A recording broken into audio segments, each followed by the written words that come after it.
Like a pro. Solid effort. Yeah, exactly. Good. What do you mean you're not a slurp? You absolutely smashed that.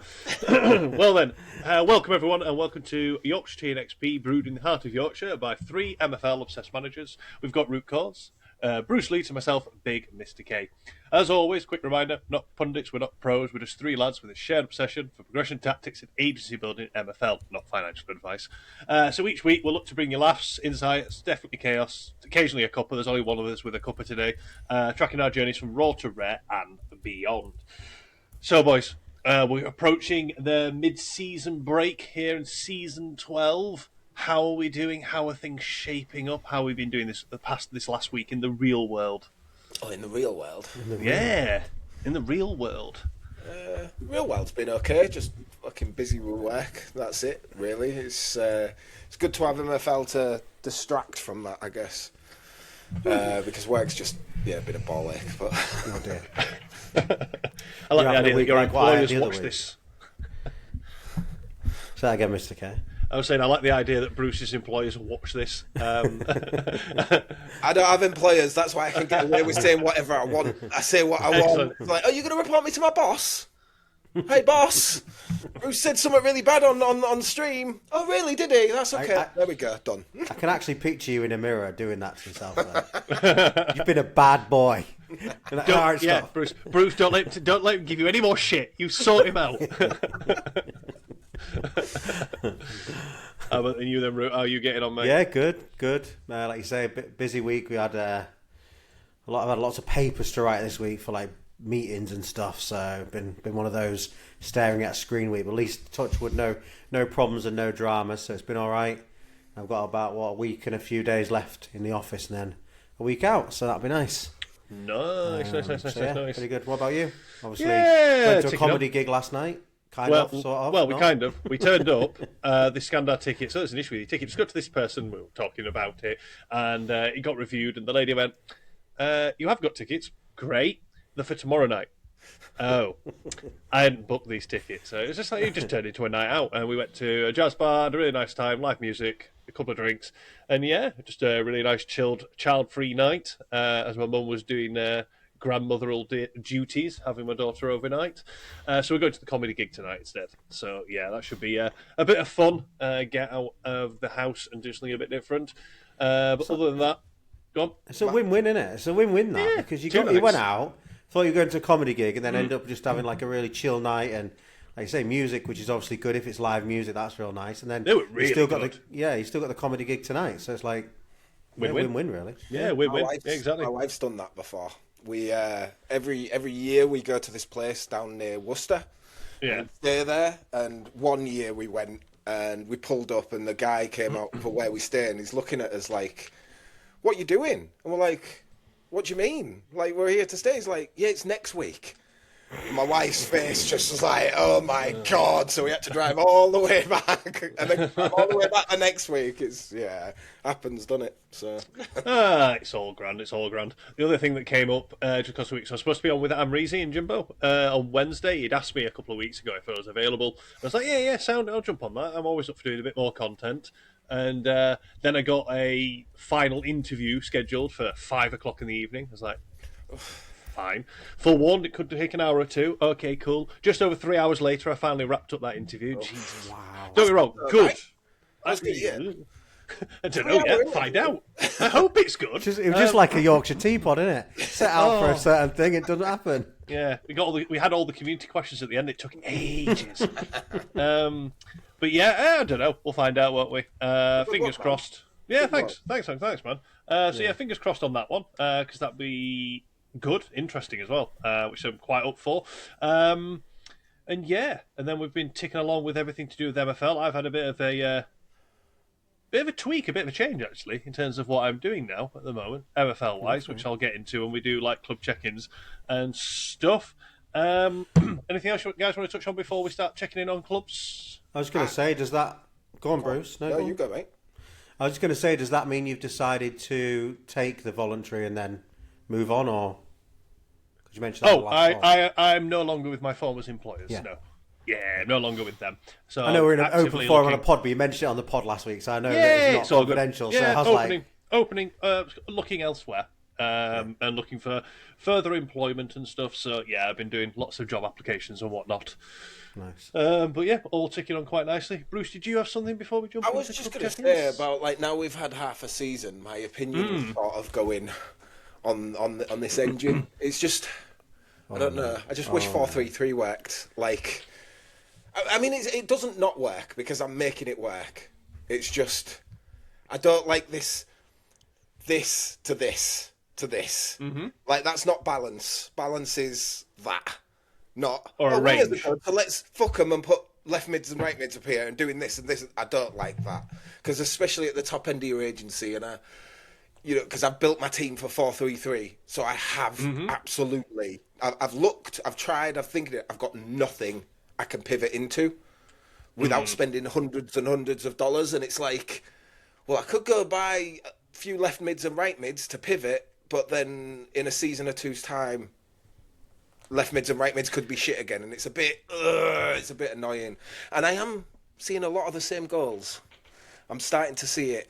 I'm seeing a lot of the same goals, which is annoying. But that also might be the way I'm set up defensively, in the fact that I'm preventing other goals being scored, so I'm only seeing these types of goals. I mean, it's not bad engine. I'm not mad at it like some people are, but yeah. It's not as great as I thought it was but that's my personal thing because of how I've set up my main team, I think. Before I give you my thoughts on the engine, I guess, did either of you guys tune into the live stream that I know David hosted this week, and I think it's Hammer's idea. Yeah, on Friday, the what do they call it? The Good, the Bad, and the Ugly. And they had Sid, they had Bob on, Brian jumped on fairly later on, Kev was there, Hammers, and David was also hosting it this week. Did you guys tune into that one? I watched it back afterwards when I got back from kickboxing. I tuned into it, Fair. and I'm starting to agree with Hammers because now he's pointed it out. I'm looking and I'm paying attention, and I'm like, oh shit, yeah, I keep conceding off crosses and I keep conceding off corners, and oh shit, like it's like the cutbacks. Like, I don't think it's quite as bad as that, but I am noticing it a lot more. There's a particular mechanism in the game that seemingly performs better than other mechanisms. Yes. So as soon as that happens, people lean into it, which is basically solving a game. It's solving a puzzle. You work out for the best solution, and that at the moment for goal scoring, that is the best solution. Yeah. Which I know we've talked. I've been talking to all sorts of people about it, because I was asked to chatting to loads of different managers and stuff, and I tried to articulate my process for all the formations, what I'm trying to do from attacking front, and I know I shared it with you boys, but the defensive point of view side of things, I am yet to establish a consistent way of stopping crosses. Now, set pieces, you're not going to potentially never cut those out. They're always going to be there. But generally just crossing into the box. I can't stop that happening with the regularity I'd like, but I can try and deal with the next phase when the cross comes in, or it's crossed and it goes to the other side of the pitch. What do my team do? And that's what I've honed in on, and I found more success doing that than anything else. I think I found what the problem is when you fix one problem, it opens another. Because I found out how to stop crosses. Yeah. But then when you stop the crosses, you're conceding a different type of goal, and it's like, well, yeah, I'm just going, pick my poison. Which poison do I want? Sort of that situation, innit? You can't stop everything. I mean, that's where that weird punishment that I had at the start of the season from like the teams, as it were, like setting teams up all these different ways.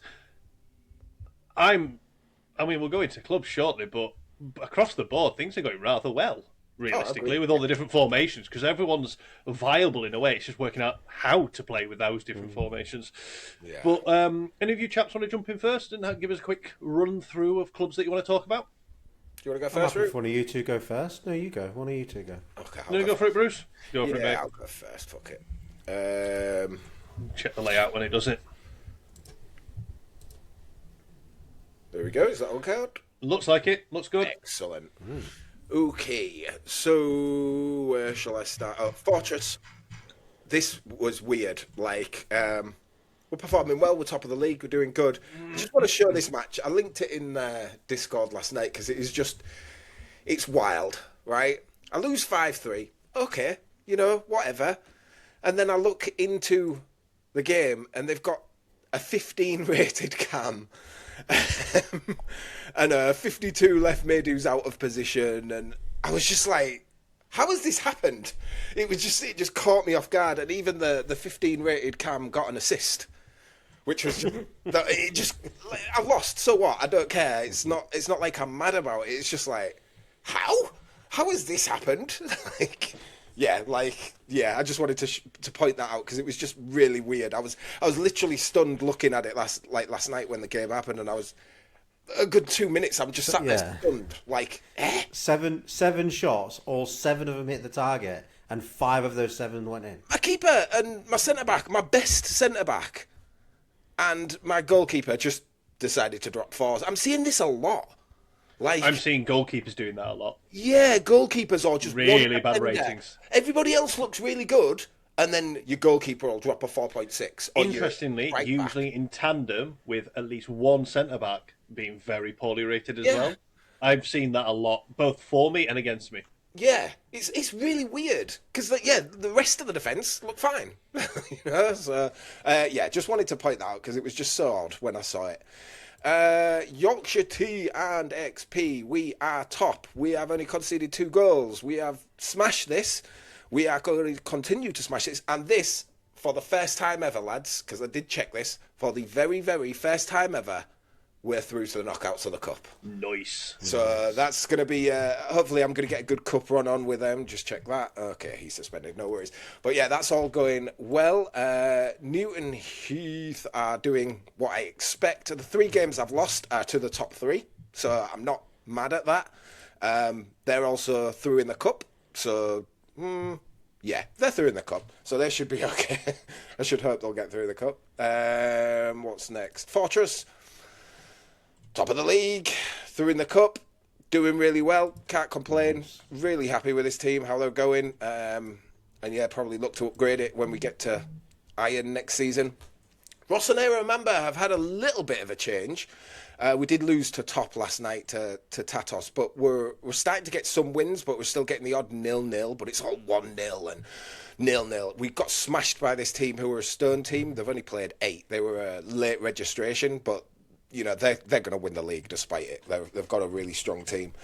But I think I'm going to change these at mid-season when I can move some people around, and I'm going to go to the 4-1-2-1-2. And I think that'll be a lot better than the 4-2-3-1 because it's one of the wide mid formations that I cannot seem to get to work.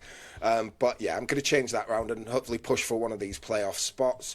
Trust the process. Philly B. Oh, I think they're through in the cup. Hold on, just let me double check that. Oh, we're top. So nice. It's close. We could still go out, but I trust we get through. Go to Trust the Process, Philly B. Top, smashing it, doing really well. Through in the cup, undefeated. Great run of form, as you can see up here. We've been on fire so far since our one, disastrous loss. Getting some decent progression on certain players in that team as well, which I'm happy for Trust in that respect as well. Trust the Process, Philly B. We had our weird game last night. Totally robbed. I was talking to Trust about it, how much we were robbed, because I coached a win. We just couldn't put the ball in the back of the net. So we've slipped down to second, but we do keep Austin Weird tomorrow, which will be yesterday when this goes out. So hopefully I can take that back. We are second in the cup, but I believe we play these next 2, these teams below us. So it's in our hands to go through. So yeah, going really well with Trust. Trust teams, Ricknell, Rift are still down in 8th, but it has just been mad. League form isn't great, but in the cup it's like, oh, well, this obviously works because I'm undefeated in the cup. We're smashing it in the cup. But then in the league where we're like a weak team for this league, we are feeling it. So I think that's also going to be one that I might change at mid-season just to stay up. Because I don't really want these to go down to Stone. I'm not overly bothered about how well they do. That's why I did the slot machine tactic I've got on it.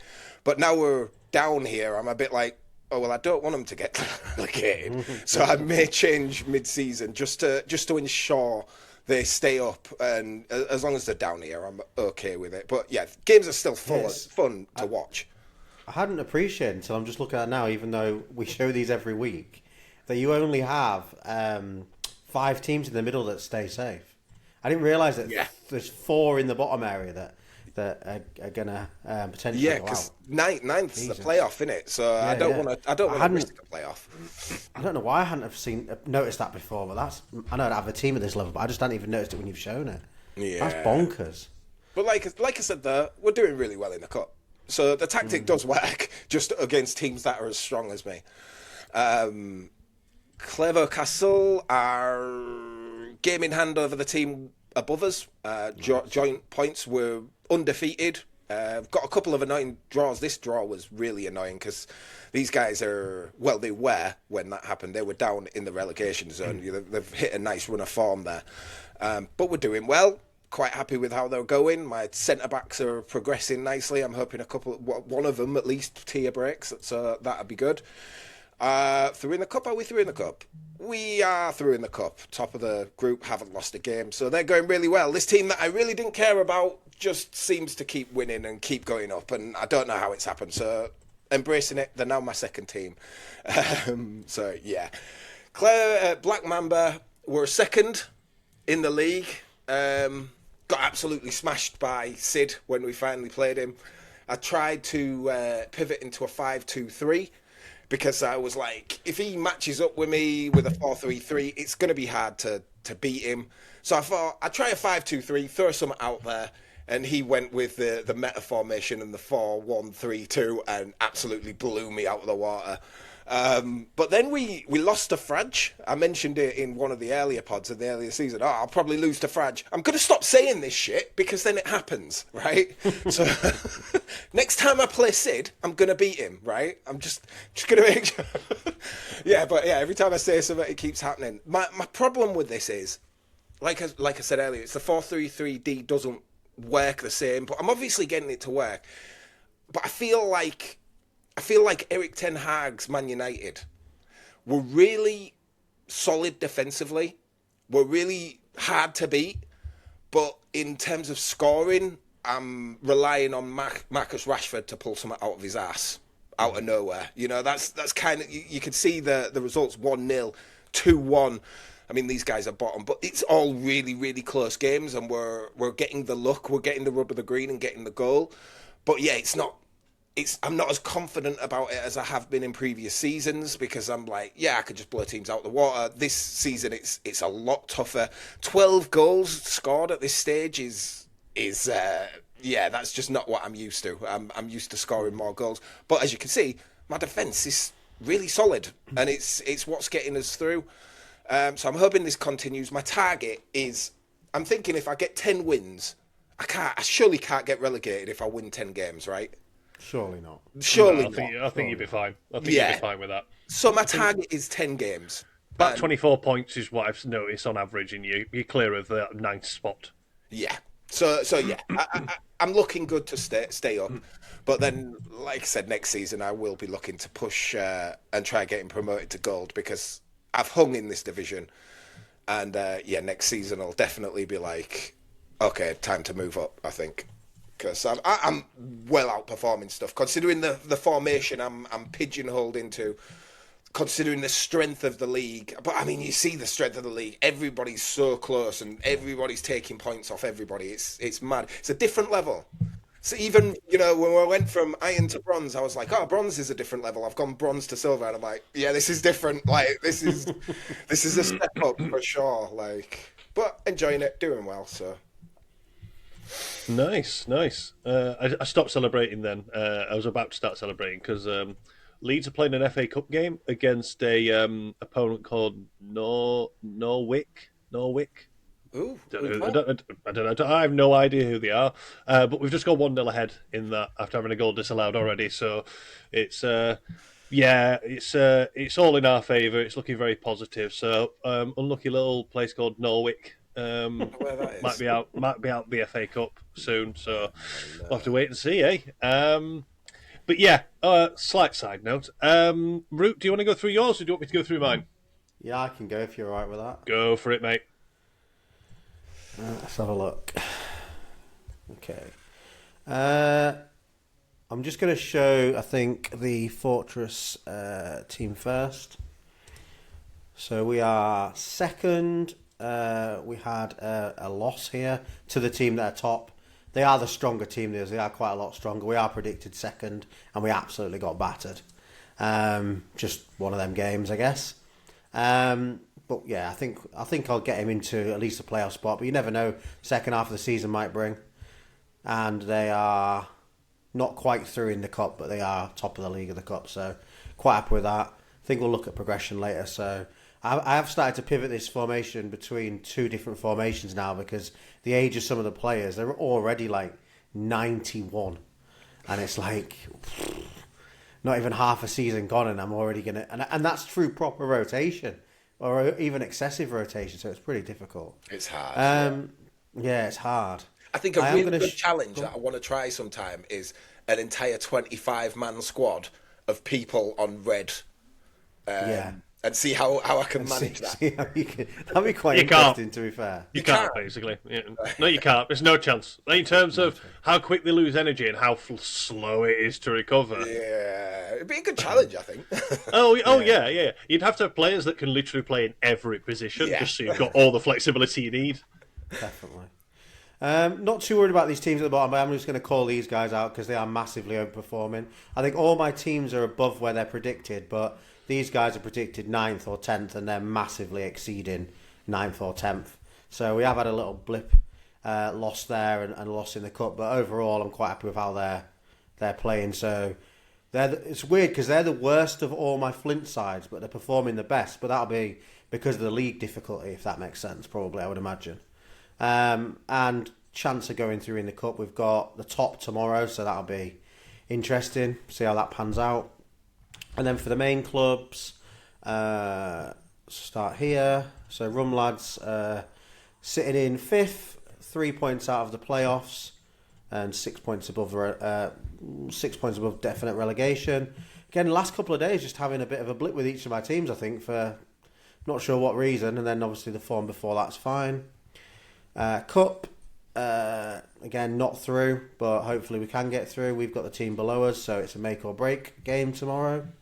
Is it tomorrow? Monday. Tuesday. It's Tuesday into the cup game. Last cup game. Last cup game's Tuesday. Yeah.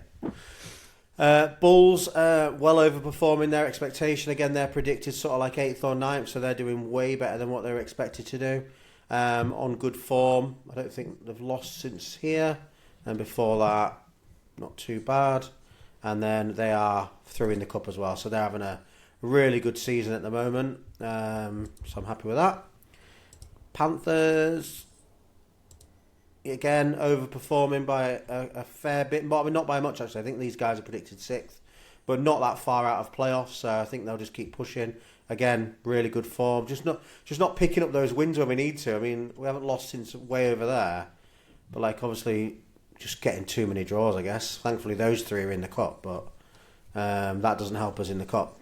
So we could try and get through when we play on Houghton next. And then last up is the Dockside. And we are 4th, which not ideal. We lost to the team 1-0 that are now above us, but obviously they weren't before they beat us. And then the game we've got tomorrow is against SW. Very tight league, though. So it's a tight league. It's just frustrating because, like you say, we're on good form. Playing good football, it's just... Yeah, just didn't like losing that game. I can't remember what the stats were like on it. All the way down to 7th. It's only like, 4 points from top to 7th? It's very tight. 78, 76, 75. I think we're the better team. Yeah, we're even the better team. What? So we shouldn't have been losing that game, really, but we did. And to a 4-3-3-D as well, so it is what it is. So yeah, overall though, I can't grumble because, like you say, if I share the other tab, I think Dockside are the only side that are about where they are. Everyone else is above. Like Bulls are way above where they're predicted. So yeah, most of the teams are above where, like Rum Lads are way higher. So overall, I'm pretty happy with how the season's going. It's just when you get a loss in it, just frustrating in it because it just comes out of nowhere and it just kicks you down a little bit. But I do have some thoughts about mid-season, but we can cover that if you want when we've all done our clubs and we get into the next bit. I've got some. I do want to say you're doing a terrible job of getting Rum Lads relegated, mate. I know. The thing is, I made them my worst ice club, and they're performing like pretty good for what they are. I just don't know what I don't want to hinder progression, but I equally don't want them to be too good. Imagine, like, they are literally 3 points out of the playoffs. That would be a disaster. And I made them my worst ice club. They were predicted bottom because they are not good enough. They're good enough for ice, but they're not good enough to be a good team in ice. Well, and testament to your tactics, mate. You're obviously doing well. Honestly, I was saying that, I think in the stream, the Ramble did in the week, like, my 4-1-2-1-2 narrow is still, like, touch wood, still playing so good. You know, you get a loss here and there. You know, we all get those every now and again, but it's still playing just super well. Even against strong teams, even against teams that have all pivoted to the 4-1-3-2, we can still beat that. Like, I'm not saying we batter it, but we can still beat it. So I'm super happy with it. But I'm really happy with where I got Hoodwink's tactic, which will come on in Tactics Corner, and not just in terms of like the results he's getting, but like the watching it play. I really like it. But I think that's the benefit of when you focus on one formation, even when it's underpowered. Yeah. Because you've focused on it so much, you can still get results. Like me with the 4-3-3-D, with the 4. Everyone says the narrow isn't as strong, but you're getting good results with it because you've so focused on it. You can still get out of it. It's the people who are like, I want to try 4-3-3-D this season. I can't get it to work. But if you focus on it, you can get anything to work. Yeah, I only have to focus on that formation across every single one of my sides, and I have the luxury of having teams across all levels. So I'm then able to go, right, Dockside are my main team that I want to win, obviously. But when you play it through the other things, I can see weaknesses that I maybe don't see in my Dockside. That before the season started, I maybe made a tweak, which then actually then still improved Dockside. But I didn't see it as a weakness until I played it with like the Bulls or something like that. Or, you know, even like the Gorillas further down. It wasn't until I played it at that level where they were maybe not as good. And I'm like, actually, that's a bit of a weakness.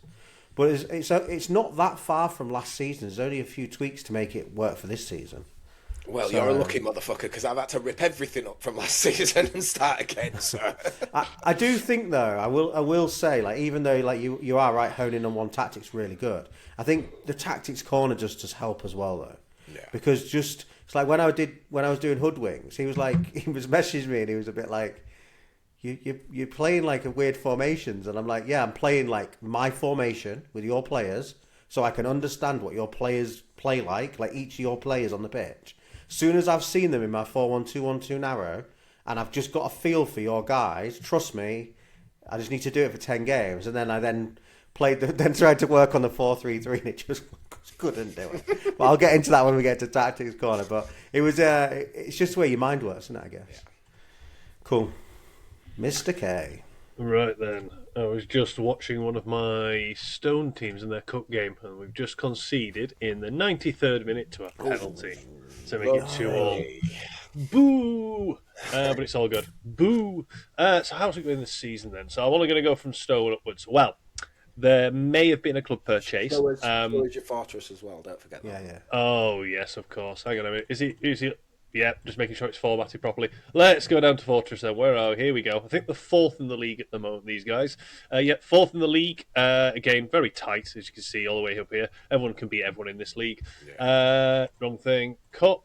Top of the cup group. We've lost 1, drawn 2, 1-2. Almost through. I don't know who we play next, actually, in the cup. We play 3rd.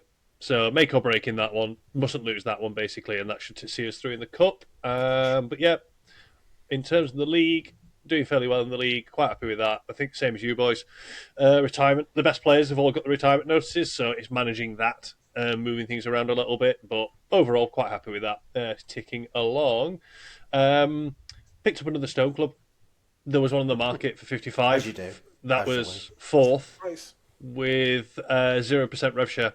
Well, that's a really good price then. Wow. With what I would argue is a squad that's stronger than all my Stone teams. So I was like, I'll take that. So I have done. And there was a chap who, on here, goes under the name Seamus Coleman. He's a fairly new player, played last season. He had a trial club. He did really well with it, got it promoted, and then he was like, I'm not sure I want to commit to a club. He taught club delegation. He was managing one of the Flint sides, and he's been chatting to me loads, asking questions, been really like investing his time into it. And he was like, well, how much MFL would I need to get to then buy packs, to then sell, to then buy my own license down the road? And I was like, well, probably going to need to get to this figure. And he's trying to work out with these current sort of club delegations of Spark and Flint how long that would take. And I was like, yeah. So because he was so committed, and I'm not wildly fussed about how this team turns out per se, I gave him the opportunity to take on this club. So I took back the Flint side and given him, let him take on this one with the same idea of 25% because it wasn't projected originally for me. And I said, I'll help you with it. We'll talk through things. We can go through different bits and pieces, and you can put your stamp on it. Go with this. And they're currently playing in a cup right now, actually, which we inherited. I'd won a single cup game, I think. Yeah, I won that cup game, and then we were still working out the formation at this point because it was a 4-1-4-1, which is just... I've seen some people getting it successful this season, but it's a bore fest. It's really dull. I'm really not a fan of it. So he's running that one this season for me now. If we go to the Wolves, doing very well in the league. We're finishing. Nice. We're currently second in the league, 1 point off the top. We've qualified for the cup, through the cup. Sorry, we've got 4 wins and a draw. But as I was saying before, in terms of strength of a Stone Club, it's not ridiculously strong. I've got my young goalkeeper in there. But yeah, ticking on quite nicely. This one fell very nicely because at the start of the season I was like, they're going to play a 3-4-1-2. Yay! With how this season has turned out, so that's definitely helping. Axis is the 4-2-2 team. The third drew with Hudder's team last night in the league. What did we do in the cup? Yep, so it's all to play for in the final game of the cup, and we're playing second in the cup as well. That was the game that I've just drawn. So yeah, that's going to make that interesting. So it's shit or bust on Monday with that one. But again, ticking on fine. 4-2-2 is actually quite a fun formation to play. My Iron team, the Peacocks, top of the league. We've got one solitary loss this season, which I was just like, how has this happened? I think I shared this one actually with you boys. Yeah, they had one shot on target all game, and this is where we went wrong. We had 16 chances with reasonable XG. We only got 3 on target, and there's not many blocks. So yeah, it just didn't work out in that game. Owls, they're 4-1-2-1-2 wide. They're third. And we're through in the cup. And again, I can't remember how strong this team is. I don't think this is a particularly strong Iron side, if I'm honest. I've loaned in quite a few players on this one. Yeah, that's it's decent. No, it's decent. It's definitely not. It shouldn't be super struggling, but projections were quite low. This is the Grenoble team that's the 4-1-4-1. I've had to do a lot of work on this because at the start of the season, it was just draw central. If I go back, it was literally like just continuously drawing. I think it was the same sort of picture in the cup. Yeah, 2 losses, 2 wins. Currently playing the cup now against Frogs, who are bottom. So hopefully something comes out of that one. Keto, Ron John's team, let's be honest. Currently got them second. I've got the 4-4-2-B working nicely now. And dependent on how today's cup game goes, playing bottom of the cup group, could see us through. Especially if Solid Lark can beat these guys here. That would just see me through the cup, which would be nice. But again, for a bronze team, I wouldn't say this is super overpowered. It's basically a 17-man squad averaging between 80 to now 85 because he's progressed. But quite happy with that one. Eindhoven, 4-3-3-D. We lost in the cup last night. I was out and actually checked it. I was like, that didn't look very nice, actually. We didn't play particularly well. But currently sat in third. Not too concerned about that one. And in the cup, yeah, if we win tonight... Yeah, if we draw tonight looking at this, we're probably through because of the goal difference. Because we're playing top afterwards. So unless we get smashed by top of the group at some point, we should be fine. Istanbul had to do a lot of work in this one because it was not going well at the start of the season. Lost last night to the Spaces team, who are now directly behind us in the league. I was messaging him afterwards, actually, saying GG, and we're having a bit of a chat about it. He reported his final goal, saying it seemed a bit off, but it's one of those for me. My centre-back was dicking around with the ball, got mugged by his striker out of nowhere, and he scored. One of them. It's just, it is what it is. But in the cup, smashing it in the cup. We're 4 wins out of 4, so we're through in the cup now, which means I can now rest players quite effectively. Before you move on, because I keep meaning to ask you about this. Go for it. What's going on with those kits? Kits? Yeah. These? Like, how are they, like, shiny? I think it's the old version of it. Oh, right. I was going to say, every time I see it, and I've been meaning to bring it up, but they're, like, really shiny, and the other kits aren't. Like, they're just normal. But them ones are, like, really, really shiny. It's odd. I wondered, if you did them on the mobile, they look different. Oh, really? Because they're also smaller. If you look at the size of the graphic, and I've just gone onto a different club.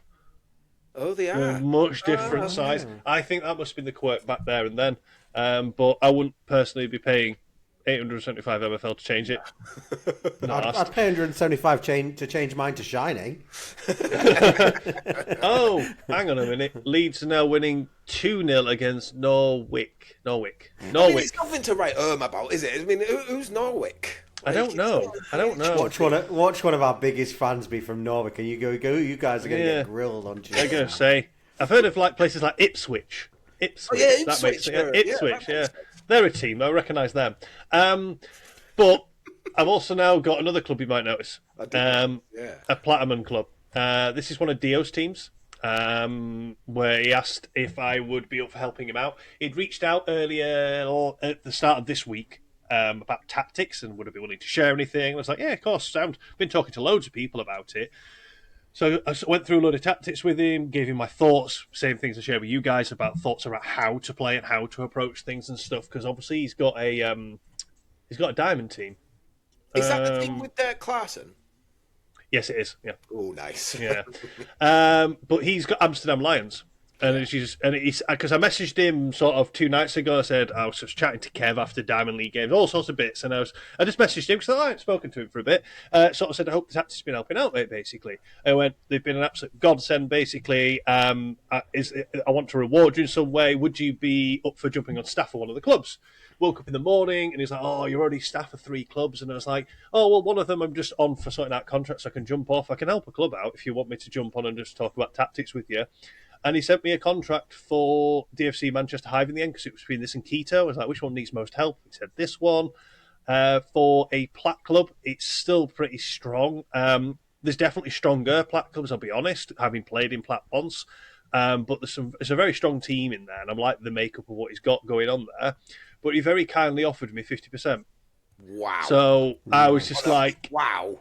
Yeah. So... I think that's incredibly generous. Wow. I thought, I mean, 50%. Wow. It's very, very generous. And in the cup, which obviously I've taken on 1 game so far, which was this win last night. And in the cup, we've got Sid in that cup, but there's 2 of us on 4 points, 1 on 3, but they've got a fairly nice goal difference. There's only 1 DM in this team.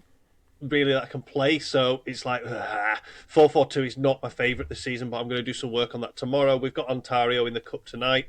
Win that because the cup, the amount of MFL in this cup, Titans Cup is 16 grand a win. It's just bonkers, absolutely bonkers. And I think I'm playing Sid last game of it. So I was going to say at lower end, you get half that for winning the entire cup. Yes, yeah. So it's one of those that I think it's incredibly generous of him to do that. It was obviously very thankful. And I think it was interesting. I don't know which bit of content this week it was, but people talking about the idea of, I wish people would be more willing to sort of be more transparent about tactics. Work the space. Was it work the space? Yeah. And I'm totally on board with that. You know what I'm like when we talk through tactics. I'll just give you the tactic. I don't care. I've got so many people who've come to me who've done that. I'll stop sharing. A lot of my delegated club managers, they reach out with me and go, "Oh, have you got A? Would you mind sharing it?" Of course, there you go. I said, by all means, it might not just work by plug and play, but here's the concept behind it. Go for it. But then equally, I know if I reach out to you, Root, or you, Bruce, or other people and go, "Hey, I heard you running that. Can I have a look at it? Can you tell me what it looks like?"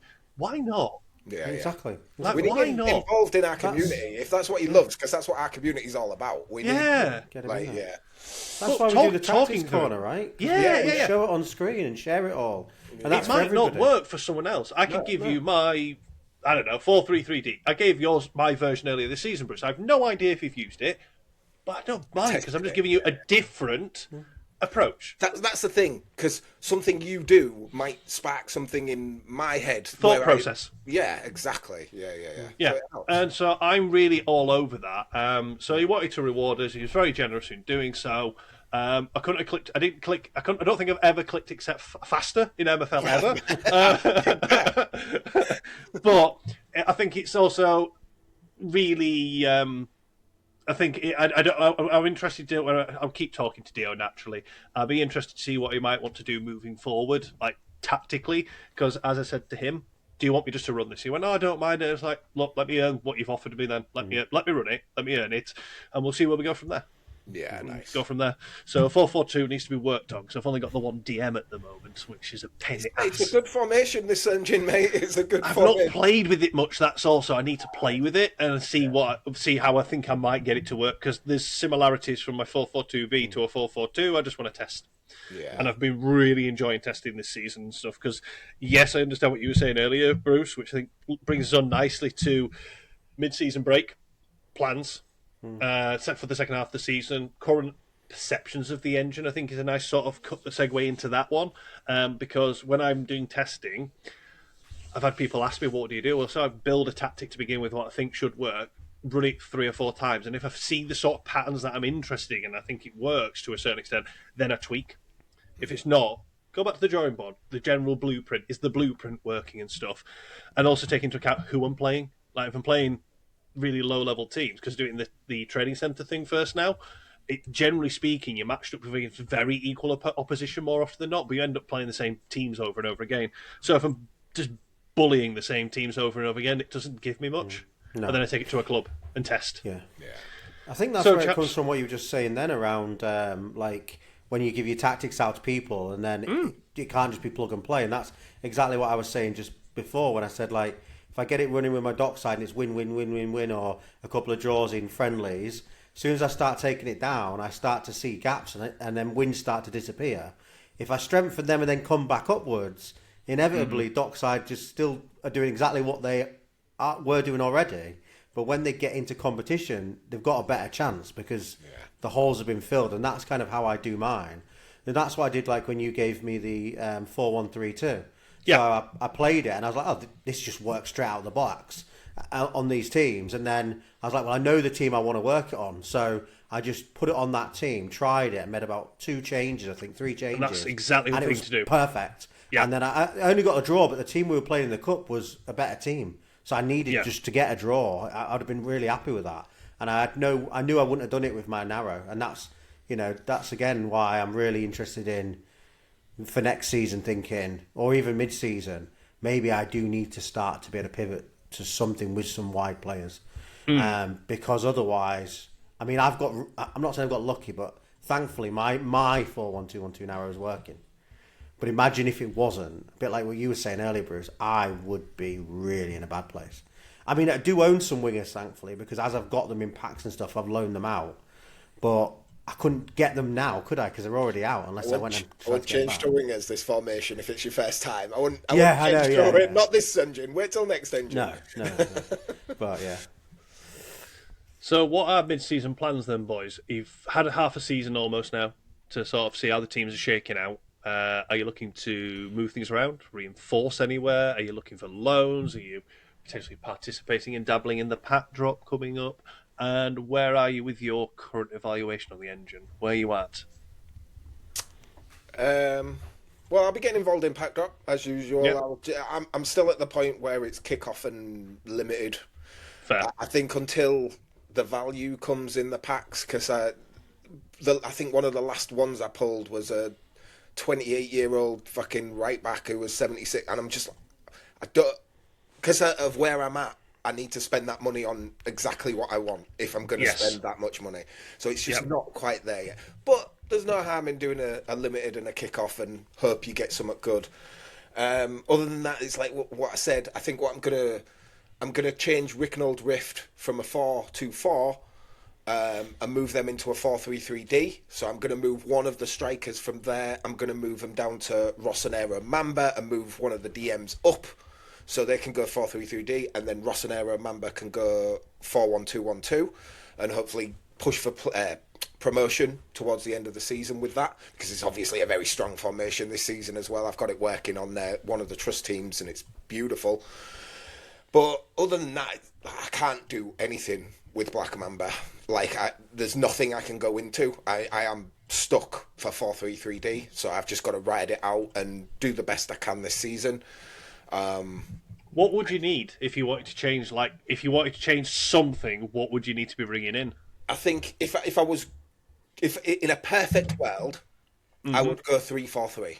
In a perfect world, if I absolutely could, I would go 3-4-3, because I genuinely think that is the strongest formation. I loved it. I've tested it. So good. And all the things people are pointing out about what's strong in this engine and you know, all the things you can take advantage of, 3-4-3 does all of it. Like, you've got to forget about defence, forget that shit, and just attack. And it takes advantage of it all. So if I could, I'd go into that. But obviously, I think the main one is just being able to go into something with wide mids, because it's taking out a ton of my attack, not having wide mids and being able to cross like everybody else is, and I can't do that. It's putting me at a massive disadvantage, because the cutbacks aren't there anymore. The cutbacks have gone from every goal to 1 in 100, you know, which is what I was set up for. If it cuts back, it's blocked more often than not. Yes, exactly. Or they don't cut it back. They get in the position where they would cut it back, and they take a near post shot. Yes. Yeah. That's what you get. I think there was some. They mentioned this on the Good, the Bad, and the Ugly on Friday. They said something about this. Like Ronan had mentioned, the crosses are exactly the same as they've always been. The difference in this engine is the conversion rate's a lot higher now. Yes. So that's why everyone's crossing. The crosses are exactly the same. It's just they're going in the net. Now, before, when it was 1 out of 5. Now it's 4 out of 5. It's creating a chance. It's like creating a decent chance. It's like AI for me, defensively, has improved no end from last season. It's like their weakness this season, what they're not as skilled at, is being in the right position in the right time when a cross comes in. It's like they missed the ball. Yeah, when the ball's in the air, they can't track. They jump too early. They drop down. The ball goes over. It drops to someone. It's like that happens so often. Or players that aren't the biggest or even necessarily always the strongest are winning duels in those positions against much bigger and often a lot more physical defenders. Yeah. Oh my days! I've just watched someone score an absolute banger from nowhere against my Peacock team. Wow. Oh, fuck off. They've had 2 shots and one... that was a .02 XG goal. He just wanged it in. When those go in. I love watching them. I like them when they're going for me. I've just watched it and like, what the hell just happened? That was a right finish. But yeah, it's one of the, like, every engine we get, 2-1, Peacock's winning. So every engine, the idea is you watch and you look for, okay, how do I create good chances that seem to be going in more often than they don't? Like mechanics. Once you know what the mechanic is, you try and make use of it, create that mechanic as often as you can. The best engines are the ones where seemingly there's loads of ways to score. Yeah. Great. Equally, hopefully, lots of ways to try and counter how someone might score. I have not yet worked out 3-1 Peacocks, not yet worked out how to effectively stop the cross. Highline. But I've tried that. I can push on defenders. It's just, as you were saying before, then the issue is direct ball. Yeah. Direct ball. Absolutely. Yeah, absolutely. Because I've just gone for, well, okay, if I can't defend, I can't stop the cross coming in, what can I do? Well, I can restrict the chance and the space the player has if when he gets the ball. So I've never had a defensive structure so compact than I do this season. I've seen people show their tactics, or I've had a look on like a delegated club's tactics, they're asking for help, and they've tried things like really like wide compactness. I'm like, but then when the ball does come in, you've got less people in the box to try and defend it. I could see why they've done it, because I did that at the start. I was like, oh, if I play wide, they'll stop the crosses coming in. And they don't. No. Because the same issue, it still persists of, we've watched fullbacks and they're not going out and contesting, or they're tracking a certain side of player, but they're not willingly engaging. And the prevalency of a fullback or a wide mid to go wang and just Hail Mary, Al-Shalar ball to the other side of the pitch or the back post. They just do it all the time. So that's why I've not done that before. Like the defensive line, like how high it is or how low you go for, it varies game to game how effective it is. I tend to tweak it based on the opposition. Yeah. Excuse me. But the compactness tends to stay the same because it is effective. Yeah. So, yeah. The way I combated it was literally this season. One of the changes from my narrow was from being on standard in the middle, on balance, to going controlled. So I chose, which is the opposite of what everyone else is playing direct. But I found a way with my narrow where people are coming at me with wingers to play controlled instead of balance, which is what I would normally do. My team depth I actually took back, and then it just seems to be working that way. Because that was like I said to you at the beginning of this season, I did 2 or 3 things different to what I did last season. And one of those was going from balanced to controlled. And I think we had the conversation about it, Bruce, when we were talking it through way back when at the start of the season. And it was like, it's the only way I can seem to combat the directness with the narrow formation is to do that. And then as soon as I win the ball, just try and make sure that we're not just being sloppy with it and kicking it right back out, which is where the control comes from. So that's why I've got the more aggression on those 3 key people in the middle. So the centre-backs and the DM, I've kept them more aggressive, because if they can win the ball in the controlled way, then that works. Like, as the season's evolved on, though, I have started to wonder if I could, through some of the testing I've just done with Hoodwink, actually, with his team, I started to wonder if I should do some testing on going back to balanced and having those 3 with specific individual instructions as controlled. Because when you come on to the tactic I was doing with Hoodwink, I tried it with different ways, and that way, what I just described there, worked really well. It's hard, though, because I'm quite happy with how all my teams are doing. So the main thing I think I want to do with some of my teams is I'd like to bring in some left mids and right mids. So in a lot of my teams, I'm actually only 1 player off being able to play a 4-1-3-2. So I'm thinking if I just bring in 1 or 2 in the lower teams, and then if I stay in the cup, I might just run through some of that just to get more of an understanding of how the wingers are working, really. As well, the wide mids, if you like, are working rather than just sticking with the narrow. I mean, I'll still go into next season in narrow, but I just think if I can have that left mid, right mid, and get it working, I'm sure in the next engine, if narrow doesn't work and it's worse than it is this season, wide mid should, and vice versa. If wide mids get buffed, maybe the narrow stays. I can't invest in narrow and wide mids and wingers, but there's quite a lot of centre mids that play left mid or centre mids that play right mid. And I've got quite a lot of those that I didn't realise. So actually, that's quite helpful. Whereas there's not as many that play in those centre mids that play in wingers. So yeah, does that make some sort of sense? So I should be able to, if I target that in the mid-season, and then by getting some players in the mid-season where people are just offloading some, and then do the same in the post-season, then, I think next season anyway, I was prepped to go from having 18 players in my teams to probably 20, 21, as in preparation for if subs don't come in next season and come in the season after, I've already got my agency in a position where I'm filling out 20, 21 players in a team and not 18. Fair. Sorry, go on. You may have seen a reaction that I had halfway through you talking about wide mids. Yeah, well, my Eindhoven team, my bronze team, playing in the cup, they need a win, and we're through on goal. Okay. Mr. Will Grieg, who I really do like, 96 pace, 86 shooting, great. I'm like, this is a really good position to be in. If I do that, actually, I want to check the XG. It's on 0.59 at the moment in this point of the game. So I'll slow it down just a touch. Let's go to 0.75. It's going to do it. Takes it up the goalkeeper, and he skies it over the bar. So I was watching it. It's like a point. That was a 0.41 XG chance, apparently. And I was just like, how the hell has that just happened? So I'm going to find out how we're getting on now. Oh, that's a great timing to click back in. Look at that as well. Oh, is that one shot on target?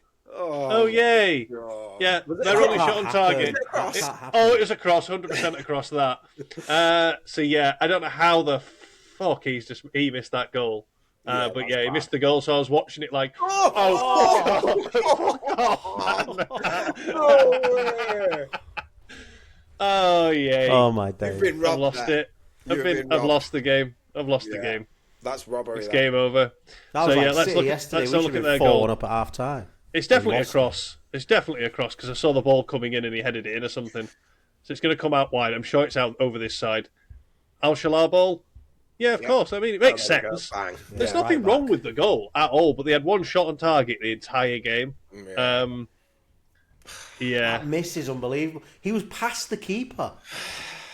That second one, that last one, the last attack of the game was just as bad though. Hitting the Was this it? No, that's not it. Is it from this one? I can't remember now. No, it's just lots of blocks. No, it's past this. I want to watch it one more time and then we'll move on. Why would you want to put yourself through that? I just want to watch it again because it comes across here. There we go. So that's the one. Let's put it to 1 because I don't think he's as far past the goalkeeper as I thought he was. So he has sidestepped the goalkeeper. He is. He keeps going a little bit more. Go full. He goes a little bit more. Keeper's done there. I think the keeper's out of action there. No. He's like literally. It's like he's got to take. He's put the goal. He sat the goalkeeper down, knocked it past him, and then gone to take the shot. He should have scored. Going to say he was on his weaker foot, wasn't he? Potentially. It's Fernando Torres-esque. It is what it is. It didn't go in. But I was just like, what the hell? How? Because I watched it. I was like, oh, scored. Nice one. What? Excuse me? Excuse me? I mean, for me, most of my work mid-season now is going to be just shuffling a couple of players around. Like that Stone team. It's only got 2 strikers. It's been built, that new one I bought. It's built for a 4-1-4-1. I don't want that to be the main formation you have to stick to every game because that's good against certain opposition, certain formations, not every game, in my view. I just don't think it's very, very boring. It's very pragmatic. I've had so many games in the first half of the season with Grenoble where combined XG was less than 1.5 between both teams, and it's just 0-0, 1-1, 1-0. It's just so boring. So I'm going to move a striker around and stuff like that. But yeah, I think, like your situation, Bruce, the higher up the pyramid you go, everyone's going to be after left and right mids. Yeah. If they're a free agent. So the price is also getting bumped up as well. Premium. Yeah, same as wingers. There was a winger premium previously. If you wanted a good winger, premium. Because they were very pivotal in some of the best formations. So yeah, I'm enjoying this season in terms of there seems to be a very similar way to score every game, and that's not fun. But I like the fact that the way to score, you can sort of, like the cutback method, I don't have an issue with it, because in real life football, they will do that. Like, that just makes sense, the sweaty pass across goal to increase the chance of it going in, fine. And as long as you're able to somewhat replicate, you're not just waiting on a chance wheel every single game, you can increase your chance of getting them. Like this game we just watched a second ago from my Eindhoven team, it doesn't matter if you do it through the entire 90 minutes to get the better off, it doesn't mean you get a result. Yeah. But I like the fact you can reproduce it numerous times. But yeah, fairly happy. When every goal is that way. I think yes. I've got no problem with crosses. I wouldn't mind if it was like 20% crosses, 20% cutbacks, 20% long shots. That'd be cool. But right now it's just like you have to cross. You have to. Everybody's doing it because you like I've said with myself, I'm cutting out a big portion of offense simply because I can't cross. Because my wingers can't cross. Because I've noticed if you put cross more on your wingers, they don't have the same space. It's not coming from the same place, and it's just not working. So it cuts out a ton of offense. Yeah, I'd agree with that. I'd agree. So, I don't think there's anything really for a topic of the week. I think you boys in particular, we've got Pack Drop on Wednesday. I believe you guys are on with something, yeah? Yeah, Pack Drop Party with Amrezy beforehand. Yeah, before the Jimbo stream. And you can't make it, Mr. K, or you don't know yet still? Not sure yet if I'm going to be able to make that one, because a Wednesday evening is the first evening that I've got with my daughter, so it's just the timing of the start of a week and stuff, so it's just the timing of everything. It's just not always pragmatic. I could swing it last time, but I'm not sure if I could this time. That makes sense. Family first. But yeah, not sure on that one, but I think maybe Zuter's jumping on with you boys, I believe. Yeah. Nice. Yeah. So there'll be a few of you. At least there'll be a few of you to jump on. And I imagine, hopefully, Amrezy's going to be able to secure some prizes from MFL and stuff. Wow. Everything all right, Bruce? Just injury time equaliser in the cup. Fucking. I thought. Well, that's that then. It's not a loss. It's not a loss. I'm not actually sure with my Eindhoven team how that shakes out with the cup now. How does that leave us with the cup? Oh, we're now joint second. So now I'm playing top, and they're playing bottom team in the cup in the last game, so I've got to beat top of the cup group now. Or match their result. If they draw, we've got to draw because I've got the better goal difference. But yeah, that goal kind of shafted us a little bit. Berate. Well, that put me through in the cup.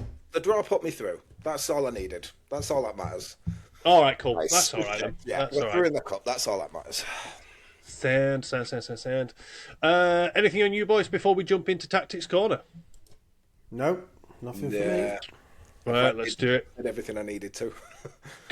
Cool. So, Tactics Corner this week, it's a bit of a mixed bag. We had a couple of submissions. I think we had 3 in the end, didn't we? 4, sort of save your season sort of vibe.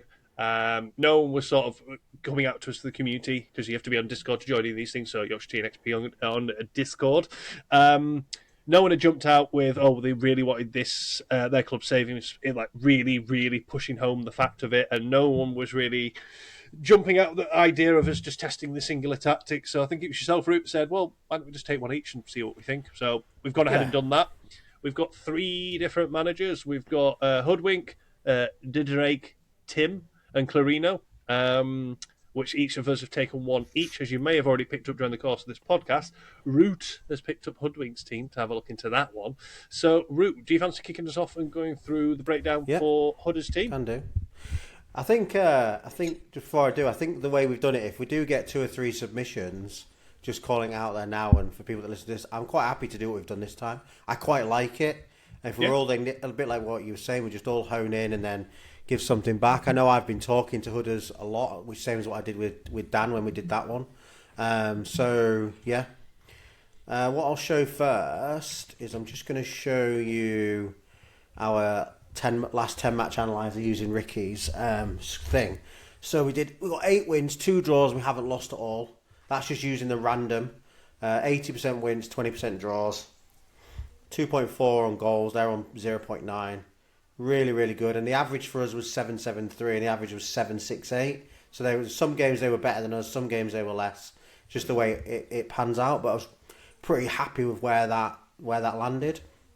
So I'll just share the tab of his team with the friendlies that they was count at. So 2-1, 3-2, 1-1, 1-0, 8-3 mad game, 1-0, 2-0, 3-1, a 0-0 and a 3-1. This team was really, really evenly matched, so I just kept on playing it to make sure I was quite happy with the tactic. But from that point, and the name stood out, so I was like, I was going to say. Yeah, so, and before that, all these were me doing 4-3-3, and Hudders trying to do it before me. We were having a conversation in the Discord, and we've pivoted. Well, I've pivoted and said to him I've pivoted. So we're having a conversation. He can't get 4-3-3 to work with his team, even though he's got it working across loads of his other teams. He thinks it's down to the fact that he just bought some $2, $3 guys just to fill the gaps of the position and didn't think about whether they could really suit it to play in those positions. Yeah. So I said to him, well, I've looked at your squad and you can rotate this okay. One of your players at either side will drop down to about 63 when you rotate around. So that guy will go to there, and then this guy would come in. Where is he? Get this right way around. Hold on. Yeah, this guy will come in, I think, over here. So that's what he could do just to get him through. He's only got to get through 3 games, right, till he gets to mid-season, and then he can bring an LM or RM in. So I think that's what the plan is that we talked through. So the plan is he's going to run with this formation. So he ran it for the first time today and got a win in the cup, which is obviously what he needed. The team he beat were top of the league, so they got their first loss in the cup. I don't think he's done it. He's not done any more friendlies, but he is going to start playing this tactic. He's quite happy with it based on what we saw. So yeah, that's just again the advantage of me taking over the club as a delegated tactic person, but equally comms with our community. Everyone knows who Hood is in anyway, but the conversations through Discord to go, yeah, you've sent in a 4-3-3, but pragmatically it isn't working with these players, and you can't rip out all the players. How do you feel of us giving another one? And we know this formation's strong, generally, and he can make it work. So, but I did play a lot of games with my. I played the ones back here where we won some friendlies before. So like that, I think it was that 6-2, that 3-5 loss, and this 2-1. These are using my narrow. And then he hasn't got some players that are really good in some of the other positions. But I played quite a few friendlies. So this is kind of what we settled on as the tactic. So for the instructions, again, inspired by you, Mr. K, for some of this, so I will thank you for that, because obviously you gave me a base to work from when I needed it in the week for another team. So the lots of the individual instructions are completely different to yours, but this base here, I think you have it out quite wide. So I'm back here now, which is about between where I normally play and where I think some people are playing. Obviously, controlled isn't going to work, so I've gone to balanced. I've put the depth straight in the middle, and I've got the compactness just one notch down, because I think it jumps quite a lot, doesn't it, when you do it? I think a lot of people are playing it maybe a bit tighter. And then standard setup on here. And then what I've done in the team is, because I do think you need some control to beat the directness, which is what I was talking about earlier. So I've added control back onto the keeper where it wasn't on before. I think it was like that. So play out of defence and controlled. Whereas normally I'd play maybe like that just on my teams. Left back and right back on cross more often. Just because I just think it is so strong, this engine, to have both your left back and right back crossing. Even in a formation like this, I don't see it doing any harm. And then the centre backs, what I've kind of done different is I've put them on control, which is what I was talking about a little earlier. Aggressive to win the ball, control to just pass it to somebody else, don't try and do anything clever, and that combined with the conservative passing as well. So don't necessarily get it up the field too fast, win the ball back and get it to maybe one of those four out on the edge there. Same with this guy, running exactly the same. And then the CDM, again, controlled, low and more aggressive. So again, doing very similar, but they don't have the conservative passing, because if these guys pass it here, I'm quite happy for him to maybe try and ping it a bit more, or if one of these have made the run round the edges. But these guys, just low passing, short passing, not quick transition, hold up the ball if you need to, and do what you need to do. Left mids and right mids, we've got cross more and dribble more. So again, the reason I've done that is because what I found is if they're on cross more and they're on cross more, it works. But if I put them on dribble more, if these are already bombing up, these might dribble with the ball, pass it later back out. It just seems to have a better transition having these guys slightly different. They don't dribble really into the box. It's more out to the side or into the middle, and then maybe pass it on to these guys to get the crosses. I was still seeing most of the assists from the wing backs. So on the 8, whatever one it was, I think this guy got a hat-trick of assists. This guy got 2 of the assists, so 5 of the assists came from these guys. Gone a little bit controversial on the centre mid to what people are doing now. I've literally gone risky passing. And that's purely because he's got 80. He's in ice, he's got an 80 passing guy. As I've replicated this down my divisions, I've gone from risky to balanced to conservative in Flint. Do you know what I mean? But at this level with an 80 guy, it wasn't doing any harm. So I just banged it on there. And then literally for the strikers, my standard, it's the old faithful. Everybody plays different ways, but to me, in a 2-striker partnership, I'm finding nothing better than balanced and less and cross less often. And I just think it works really, really well. And yeah, it's giving really good balance. He can kind of rotate into it. I think he's got what? So we'll have, what will we have? We'll have 4 more till the mid-season. Is that right? Is that the mid-season here after that one? No, there's 2 games, man. 2 more? Yeah, all right, cool. Games, yeah. What, does it always normally show past that, though? Yeah. Normally show. Okay, fair enough. So 2 games then. So he just got to get through 2 games, and then he can bring some reinforcements in. So I think, looking at his right mid, he's going to have to probably switch out. So I guess he'll do that. And then that guy's already all right. And then he'll probably bring in the other guy on the other side. So he can make it work to get him through a couple of games. So I'll just bring this guy over there, and that'll give him a bit of,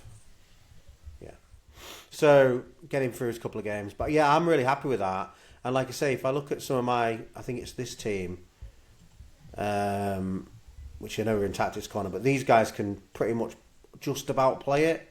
They're 52s, but if I load up my normal thing, they're only one of them's 53 anyway. Do you know what I mean? And so it's not that big of a deal in this team. So again, this is one of the ones where I'm thinking, right, if I bring in an actual dedicated, another proper better LM and RM, I could use that tactic myself as well. I'm really happy with it. It works quite well. I mean, I know it is the meta now, but yeah, I've got it playing. But I think to your point, Mr. K, when I played the one you sent me and I played it at the top level dockside, they were fine with it. But the further down the leagues I went, they couldn't keep up with it. But when I read back on what you said it was intended to do, I was like, no wonder my weaker guys can't do that. A, they don't have the skill to do it. And B, they just don't probably have the energy to do it as well. They're like the pace to do what you were getting them to do on your version of it. Yeah. I mean, it all has a knock-on effect. So. Yeah, knock-on effect, exactly. But Hooders is happy with it, I think, so he's going to run with it. Yeah. Nice. Sounds good. Do you want to jump in with yours, Bruce? I can do. So I went with Clarinho. He has a Spark team, and the reason I did this is because I'm already using this formation, the 5-4-1, and I'm having quite a lot of success with it. And I thought, I can do something similar down to this level, and it should work pretty well, and it did. From looking at his tactics that he did, he's not far off. I just think there is something which I'll talk about when I get into the instructions, which is a mistake people make with this formation. I think if we, as you can see here, I have matched as best I can. The only difference is I didn't have a right wing back who was down here at the 60 odd range. So I put this guy in, and the benefit that putting this guy in is when I was matching up against teams, I was matching up against stronger teams. Nice. Because of that one guy, and he said he's projected 8th in his division, so I figured that works pretty well, because I'll be going up against stronger teams as he will, as you could see by the results, where we started out with a draw, and then it's just wins all the way along, no losses, no draws, just wins, win, which is what I love. I'll go into the team instructions. Like I said, you weren't too far away. Here, I've just taken it down to here. I know Clarinho already had it out fairly wide. He was already playing direct, or it might have been balanced. Go direct. Put these here. All in the next 3, put them on balanced. Dribble less often and more offensive. And then here is the mistake. This is what I have done a lot differently to you, and this is the mistake people have. People look at the 5-4-1 and they think, defensive formation, I've got to sit back, and they do this. Don't do this. Do that. Put it all the way up, right? Because as I was saying to Mr. K about stopping the crosses, I don't concede crossing goals in this formation. Like, it's very, very rare, because this line is all the way up here. They'll have the ball a lot, or they'll have the ball here in their own half. Whereas if I drag it all the way down here, they'll have the ball here in your half, and you don't want that. So push it all the way up, smother them here, and what the premise of this is keep it all the way up, keep them in their half, win the ball back as quickly as you can, and go. Like, you will notice in this style, you will have 38, 39% possession most of the game, but you'll win 3-0. Because of how this works. It's just you're keeping them in their half, boxing them in with your 5 defenders, keeping them there, winning the ball, go. And the good thing about the striker is as well, you'll notice how I've set him up. Now, when I use this in Trust Team, because the striker's like one of the best players, he bangs, he scores loads. But in this level, what I was finding was he was almost a decoy. All my goals, like the striker was scoring goals, but it was all coming from my right and left mids. All the goals were coming there, and the striker was kind of just a decoy, keeping the defence busy, creating a ton of space for the wide mids. So here, the only thing I do different with a trigger press, more aggressive, which is the only thing that I did differently to what Clarinho does. But this is where you're making the mistake. Make them high line, and the compactness. Again, I completely agree with what Mr. K says. Bringing it in the tight block will help block, the second phase on crosses. But as I said, I'm not dealing with crosses because they're so high up the pitch. I don't have to deal with crosses. And if you bring them in really compact, then everyone's really tight in together. There's a lot of bodies all in really tight together. And there's no point for that because I'm not having to deal with the crosses. You will concede the odd through ball every now and again, but I found this way, way better. Go into the player instructions, and again, he wasn't far away. Goalkeeper, exactly the same. I think I kept the wing backs exactly the same as he did. Cross more often, that's it. The 3 centre backs, all I did with them was conservative. passing risk, and that's it. Don't want them giving the ball away stupidly when they get it. Make nice, safe passes, because if they start giving the ball away, then it completely counteracts everything I'm trying to do with this setup. Right and left mids, cross more often, dribble more often, and high positional freedom. At the top end, again, dribble more often, take off if they can't dribble. At the top end, I will do that when I'm in trust team on both sides. But these guys aren't that talented. It's a lot lower down. So make sure they can cross and dribble if they can, but make sure they're on high positional freedom. The centre mids, absolutely nothing. Didn't need to touch them. I do different things with trust team because they're better players, so they can do different stuff. But in this case, nothing. And then the striker, all I did was cross less often because I don't want him crossing at all, ever. Low freedom, because he needs to just sit and, like I said, act as a decoy in the middle of the box, and then balance dribbling because he can dribble, and that is it. And as you see, like I said about the results, we had one draw to start with, and then it was just wins. And it's I don't know, it's weird. It's not a counter-attacking formation, because a counter-attacking formation, you say like, oh, I'm sitting really deep and then I'll hit long ball. This isn't. It's you're so high up that one ball will split the defence because you're already so high up. Smother everyone on their pitch, keep them in their half. As soon as you get the ball, go. And that seems to work really, really well for me.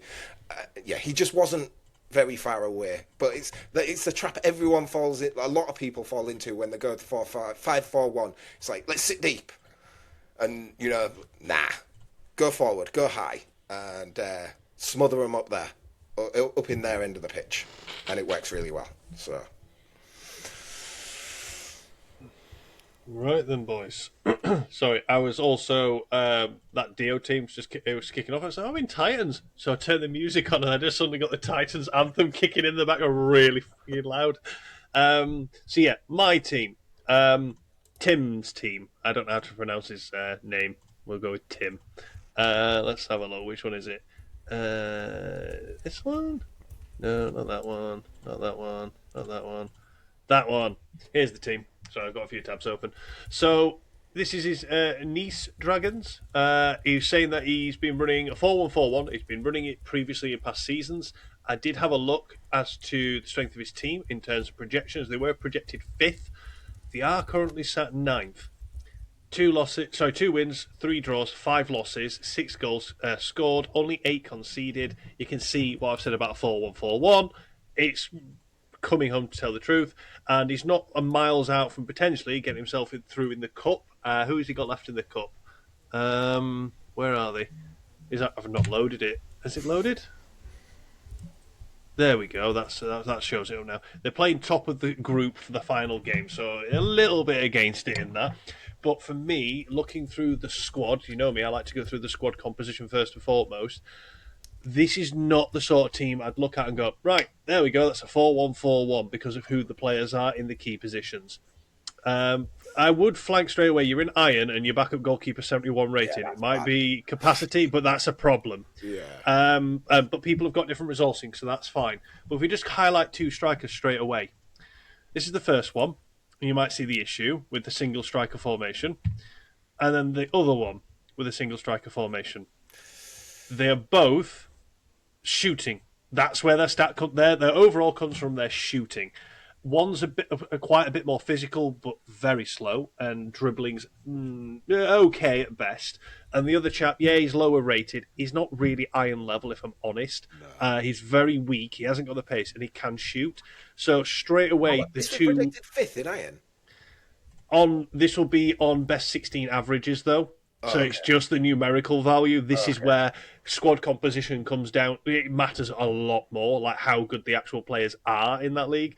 But yeah, if I go to the projection on here, power rankings, the 5th projection, because their squad best 16 averages at 80.19, you can see as it scales down, and they're performing down there. And I can understand why, given who he's got, why he might have gone for a 4-1-4-1.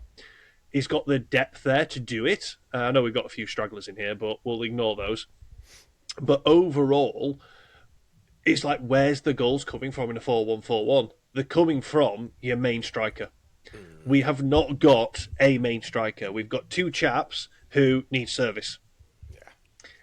First and foremost, I don't know what restrictions we have, what we might be facing going into the mid-season break, but I would be, given that you've only got 7% rev share tied up in the club at the moment with a singular loan from Workspace, I would be doing everything I can to get a different profile striker in as well and be looking to run a two-striker formation because you've got so much flexibility in cams, centre mids, wide mids, CDMs.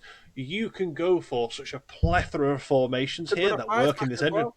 Yeah, he's got wing backs. He can do everything. He's got so much flexibility here, but we're sticking to a 4-1-4-1. We need to move away from it. If you're stuck with it, I've got a 4-1-4-1 tactic that does work. I don't like 4-1-4-1, though. It's against certain formations. It does really well. To illustrate that, here's the formation meta from MFL Coach.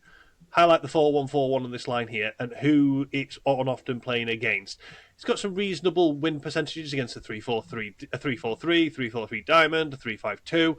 And then as you're going along, you'll spot which formations it's good against. It's good against a narrow, because a narrow 4-1-2-1-2, you dive into it. Yeah, it's got a reasonable, it's not a large sample size, but it's got a decent win rate in there. But as you keep scrolling across and start looking at, okay, let's have a look at, I don't know, a 4-1-3-2. Let's just find it. Where the hell are you? I can't see if you're looking now. 4-1-3-2 against a 4-1-4-1. Apparently it's got a 39% win ratio, but it's got a 44% loss ratio. It's when you start diving into those numbers, the 4-1-4-1 is impactful if you've got pace out wide and you've got a very good striker up front, arguably better than the rest of the team. He's like your star man. We don't have that here. These two strikers are a duo. They need to be a duo because all of a sudden you've got a 4-1-2-1-2. You've got a 4-1-3-2. You've got a 4-2-3-1 if you wanted to go down that route. There are so many options. I'm not saying you do because I looked at that and went, you could do a 4-2-3-1 because he's already got the means in there, but some of his better players are centre mids. So we don't want to completely take them out of the mix. But we need to look at changing how we can approach games because these two strikers on a single striker formation just aren't it. And it's indicative of the fact that in the league you've scored 6 goals in 10 games, and in the cup we've scored 3 goals in 5.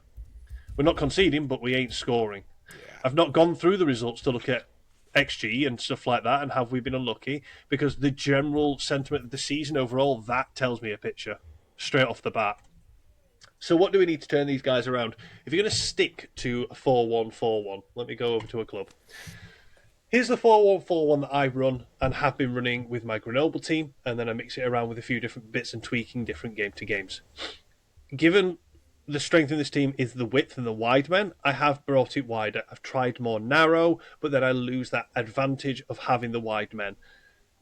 Where I'm trying to get goals from is I am encouraging these two centre mids to get forward and join the attack because they need to support this guy. And the other winger, if the ball's coming from one side, is hopefully getting into the box. We start wide, though, because that's where the main phase of the attack comes from. You know me, boys. Less long shots, dribble less often. I've moved away from having it on more offensive. I'm telling which players I want to be more offensive now because that works in this engine. Yeah. I'm stopping. I've got the numbers here, but I'm also got that bit of a tight block for when the cross comes in because they're going to get the crosses in at some point, so we're going to get down and block them. Trigger press more often, balance aggressive, clear out defence. That one, you can have it more aggressive if you wanted. You can get away with that. That's not a problem. It's just a personal preference. Some people like it on balanced clearances and stuff like that. That's my preference. I don't like giving the ball back unnecessarily, especially in a formation like this, which is quite hard to press in sometimes. Goalkeeper plays it out, controlled and play out the back. Fullbacks, I've got them on direct. I've got them on more offensive and cross more often. I've got them on direct here because there's not always a lot of options, and sometimes I do want this right back to ping it over here to start a quick counter-attack. So that's why we're doing that. Centre-backs, conservative. Sometimes I've had on controlled and conservative. That's great. I know I've noticed you, Root, for example, you like putting more aggressive on your centre-backs. I don't think there's anything wrong with that. It's just a personal preference piece. For the DMs, at one point I was doing direct and I was doing risky passing. Sometimes I was doing take less long shots and risky passing.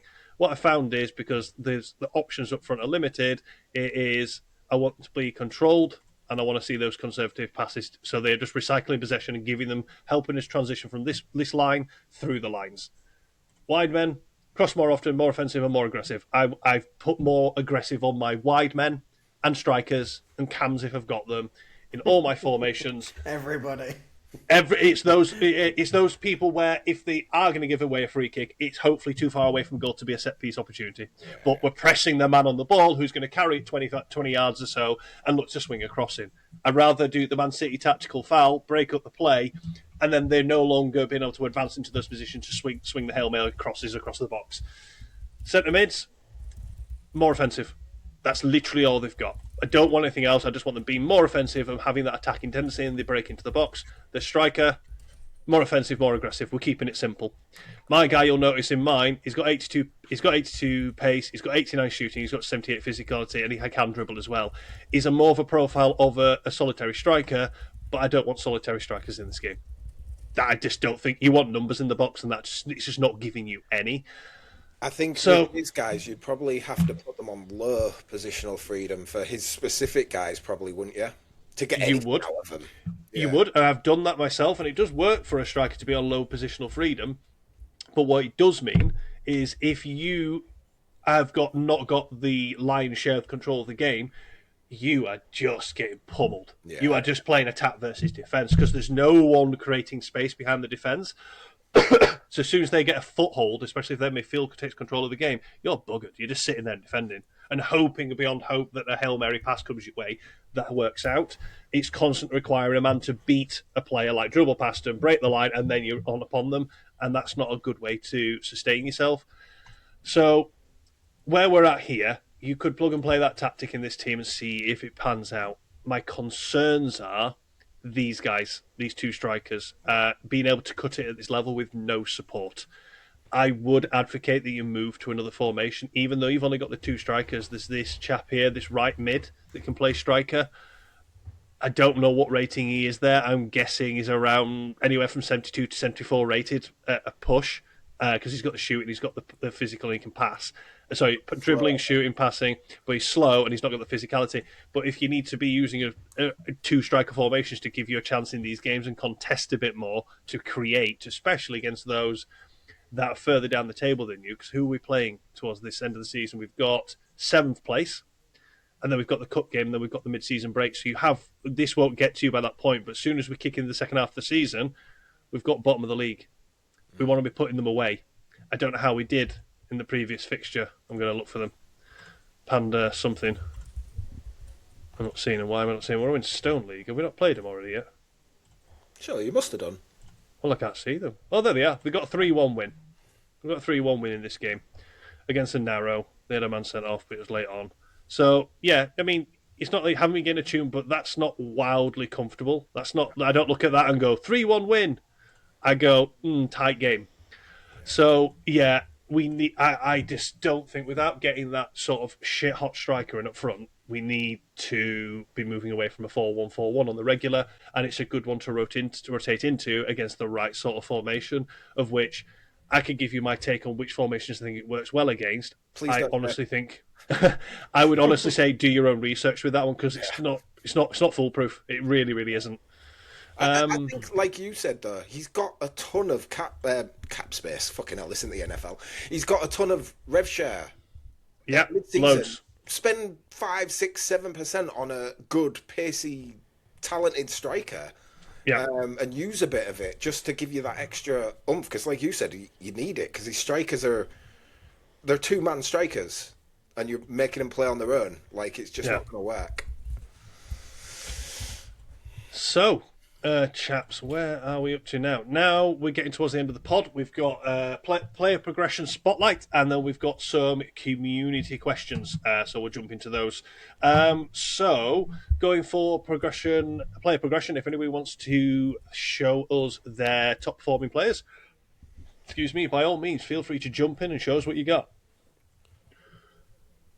I have got what? Well, I've got one that's coming on the Discord that James has sent me. I'm going to just bring it in on a tab and then share it, and then I'll share my own if that's all right. Oh, managed to the community. Yeah, nice. Yeah, sorry, yeah. This is from I think Palmer's agency. I think I've seen this guy. Yeah, so he sent me this guy here. Yeah. And that's this season. He tear broke on the same day. I think he was a 53 and he got a +2 to go to 55 in one day, which was mad. I did see that. 7, 8, 9, 10. Yeah, that is insane, isn't it? Yeah. It is. So can I look at his profile of his stats at the moment? So what is he, a right back? Yeah, he's got a nice sort of blend of stats going on there. If he keeps kicking on with his dribbling to help catch up everything else, he's going to be good. I'm assuming did you just get him in a pack? Mm-hmm. Yeah. Yeah, that's an agent transfer from MFL wallet to there, so that's a pack player. I'm assuming just got it in a pack. Yep. Why is? Oh yeah, okay, yeah, that's okay, fair enough. Yeah, that's just insane, though, isn't it? Like 22 years old, halfway through the season. That's what we all dream of. That is insane. Yeah, it is. It's like Bruce's that got shouted out on X the other day by MFL. They took a clip from ours of your guy that has gone like, is it 10 both seasons now? 10 both seasons. He's on course for winning it this season as well. Yeah, boy. I also got a 0-0 draw in the Titans Cup against the Diamond team. Yeah, it was Diamond team. Against the GTA Ontario. Yeah, I'm happy with that. Both goalkeepers got man of the matches, basically. I've got nothing in my own agency to really shout out about. There's loads of progression plus ones, but nobody's really going crazy. We touched on that guy last week. This guy went a +2 a couple of days ago, so he's close to tier break now. I've had I think this guy tier broke and then went up this season, so I'm quite happy with that. But nothing to shout out about, just loads of +1s. So I've got nothing to say. I mean, I'm fine with all the +1s, but I would like some. And now, obviously, after the mid-season, we're going into not going to get as much progression on the players, I assume, for the most part. Yeah, progression slowed down a bit now. Do you want me to show mine? If you've got anyone you want to shout out, mate, go for it. Yes, I do. So good news. A couple of my Legos have gone up. Nice. He went up to a 90 finally, which, you know, he had a couple of seasons where he was playing in gold, where he stalled, and then I've got him back this season, and he's jumped up to a 90, which is cool. This guy I bought at the start of the season, he went up to an 86, and he's still getting stats. So that tells me maybe another +1 in there before the season ends. Just annoying that he's playing in the position of my favourite fucking player. Couple of guys getting up to tier break level, but then obviously it's this guy right here, right at the top, +6 already on the season, on course for doing another +10. Just look at these stats he's got so far this season. It is fucking beautiful. What I've noticed is there's a pattern at the minute, because he's getting stats every day. Like, he's getting a +1 in something every single day, but he's getting the overall every other day. So he went up to 63 today. So tomorrow he'll get stats and get nothing. And then Tuesday he should go up to a 64. I expect him to sit there for a few days and then tier break and keep going. But as you see, his stats are going crazy. He obviously needs passing and defence. But the good thing about these being so low is because everything else is going up so high, if these just start going off, he's going to go... Bleh. Well, I mean, it's not like he isn't already doing that. It's like... So, absolutely... He's got one more season left after this as well. One more season. Yeah, and then I'll get to you. The beauty is, now where he is, if he's stopped now, I've got use for him. I can use him somewhere. Whereas when I packed him, he's 37 rated. I can't do anything with him. At least now, when he comes out, he's got a team. I'll have a team where he can play, which is the best thing. He's not a useless card.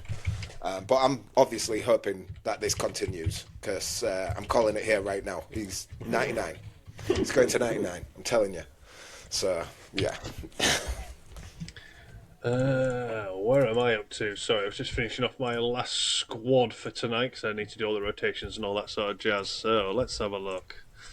And progression's definitely slowed off over the course of the last week, I say. I'm still getting progression. There's still a lot of the agency that's got stats, basically, at least a few. I mean, how many have we got on a +1 now? Not as many as last season, like percentage-wise, 173 out of 802. So we're approaching 25% in the agency, which is fine, because there's quite a few aging players here and there. And it's often those aging players that get the stats as well. But if I just go for the last week then, the right back I was telling you boys about, he's got another +1. He's got another +2 in his pace, plus 6 in shooting, plus 2 in passing, plus 4 in dribbling. He's already at 99 defending, and his physicality is at 80. He's still ticking on. He is getting more games. I mean, I spoke to the owner again of our Silver Club, who I cannot argue against. If I just go find him super quick. Like our Silver team, which was a gold team last season, is doing very, very well this season. I need to give him a shout out because he's managing a really good season here at the moment. We're currently sat second. It's a very competitive league. Yeah, and I think we were definitely out of the cup because we started off badly. There was a couple of fixtures where like, what the hell? How we ended up losing that? But yeah, ticking on quite nicely in the league. The right back we do have is on his first year of retirement, I think it is. He's a very good right back, so he can rotate in. He's more than capable. He's an assist machine, I've noticed as well when I've been sharing a few tactics. But yeah, in terms of player progression, that guy I packed last season that I was on about I started getting offers for. He's carried on doing his business over the course of the last few weeks or so. He's on +4 for the season. As you can see across the board, he's also increased out position for left wing. He's a better left winger than he is a left mid.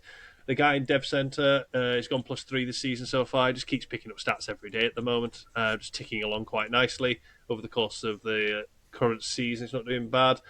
Past that, there's not been a whole lot apart from this right back I've got that I packed. I think it was the last pack drop we got him the season before. Was he? Yeah, it was last season's mid-season pack drop. He's gone +2 this season now, but he's only 17, and he's just picking up a nice few amount of stats. As you can see, he's got +1 in pace, +4 in shooting, thank you, +4 in passing, 1 in dribbling, +4 in physical. So he's rounding out quite nicely. So hopefully he's sort of progressing nicely now, so hopefully that continues. But yeah, across the board, not a load to write home about. I quite enjoy just loading up training on a morning and seeing how we've performed and how it's sort of kind of looking. But that progression piece as well, since they've done that background shift, the infrastructure bit that they did, I've noticed progression is concluding, like training's concluding quicker than it has done. Yeah, ever has done. If I check within 5 minutes, majority of my clubs have already been done. Basically, by half past, it's done. Yeah, even matches are though. As soon as like the full-time whistle goes, you used to hang on still being live for like ages, and it's minutes now. It's minutes. So much better, isn't it? Yeah, loads better. And I am loving the new graphics as well. Like the one with the golden boot, I thought that was pretty cool. Oh yeah, we did talk about that, did we? It is cool. I just noticed it when I went on my HQ the other day, and I just saw it had the little upload thing, and I was like, "What the fuck's that?" Clicked it, and then it came up with that cool. I was like, "That's fucking sick." Yeah. And even when you're copying links now into anywhere, so like when we put the link into a match and it shows the graphic there in Discord, that looks so cool as well. Yeah, it just looks so good. Yeah. When you show a match and it's got the pits, and it's cool. Yeah, I love it. Oh, Leeds are winning 3-0. Yeah, it's a nice friendly, this. Where is Norwich? I don't know. Norwich. I don't know. I do think it's near Ipswich. I could be wrong. I don't know. It's a little... So would you say... I think it's like Ipswich are probably a big team over that way or something? Yeah. You know, we've heard of Ipswich. America, you know when you think of the South, where they're like really isolated and they've got like one tooth and they have sex with their sisters and stuff like that? I think that's what Norwich is to Ipswich. You know, it's like that. Right. That is, you know, American. So it's like Hull. A little bit like Hull. I was going to say, I remember the first time going to Hull because we were passing through to get to the coast and queuing in a bit of traffic in the middle of the town centre, and there was a queue of people for the job centre on a Sunday. I'm thinking, shock. Really, who are you trying to kid? But yeah, and half of them were all pissed up as well, still drinking it. Well, it was about 8 o'clock in the morning as well. Sound about right, Root? I rate that. I mean, I don't live in Hull. I live near Hull, but I rate everything you've just said there. Queuing up on a Sunday, getting drunk at 8 a.m. in the morning. Happy days. Yeah, that's absolutely. Late. Yeah. Anyway, so that is player progression spotlight. I like the fact we've got a community one being thrown in there. I like those ones. That's nice. More of those if you want. Definitely. If community've got someone they want their player to be shouted out, feel free to do so. Drop a link to any of us. Yeah. So we'll wrap things up then with community questions. We're up to 6 questions now. I think that's a final call. No more orders, please. So Not the that first one's anybody's from... going to hear you. Yeah, exactly. This has all come because you decided to call me out to ask for more when I tried to get it wrapped up for you. So I was like, fine. I was like, get them all in. I even added everybody to make sure nobody missed it. Well, it's all good now. We've got 6 questions to go through. Thank you very much, Mr. Root. That's very helpful.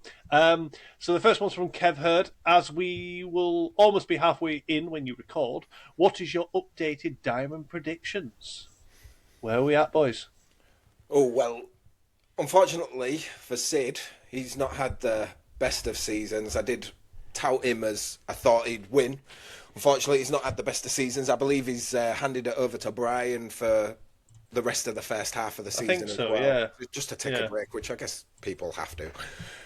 So that's disappointing for Sid, but obviously Meta out there either. Meta is still struggling, Ronan's still struggling. So it's all got to change. I originally said Bob would be second. The fact that he's top and undefeated is cool. I'm glad because last season he was you know, what I have noticed though. What I have noticed, everyone's like, oh, well, I didn't like it last season because Ronan had, half midway and Ronan's undefeated and he's ran away with the title. Well, Bob's kind of doing the same thing right now.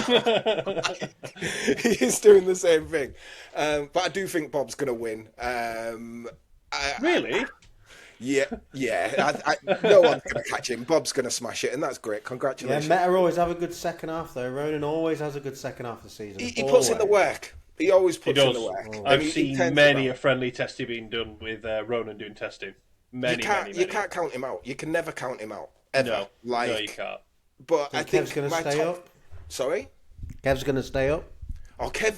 I kind of agree. I'm kind of solidifying Kev as a top 5 now. He's had some great results. I would agree. I think my own shock I'm going to point out, because I think they've also done amazing, is Hamburg Harmonies, who, it's Trust the Process, Ron John and Big Wilbert, a three-way team. Yeah, they own it. And they have had some fantastic results. And I think they could be one of the teams that really shockingly sneak into the top 5. So I will call that out. Yeah. I just remember it was watching the good, the bad, and the ugly the other night, and Brian on about like Sao Paulo. I think they were getting absolutely pumped by Meta because they put out a team of players out of position. They were all like common players and all that. And I was like, oh well, they sold. Like, what's the deal? Like, what's going on there? I just jumped in. What was it? $1,000 it went for. That's not a bad price for a. I think it's like 66% rev share as well, if I recall. Yeah, it's a decent percentage of rev share in there available. But yeah, I mean, it's a 16-man squad. It's got some Legos in there. Yeah, interesting. Yeah. It was an interesting. If you didn't see it, Root, it was an interesting choice of squad choice. It ended up being 15-0 in the end. But if we go on here, interesting tactical decisions that were made. I mean, what's that? That's a right back playing up front. That's a centre back playing up front. I mean, I understand the crossing matter, but yeah, I'm not really sure what's going on there. It seems like a strange one. See teams like, because I think the Diamond League should always, like, all 12 teams should be competitive as they can be. So it's always shit to see when there's a team like that is essentially a farm, because that's what that guy's bought it for, to just a season of MFL farm, really. It is a shame to look at it. But I suppose it's a 400k there, but he's getting what, 75-ish%, just less than. Even so, 300k, $1,000. Not seeing it. Yeah, actually, when you put it like that, that's like yeah. It's about. I mean, working that one out. So 300k. It's what 6 rare player packs they sell for about 100. It's about $600. Unless it's longer term and he's thinking of doing the same in plat as well. How are they doing in the cup? Maybe. How are they doing in the cup? Let's go have a look at the cup. Yeah, not good. Anyway, But yeah, I have to say, I do think Kev will be fine. I do see him being in that top 5, top half of the league. He's definitely not going to be down here like scrapping it out. I can see it's really tight point wise. He's 3 points from second and 3 points from 10th.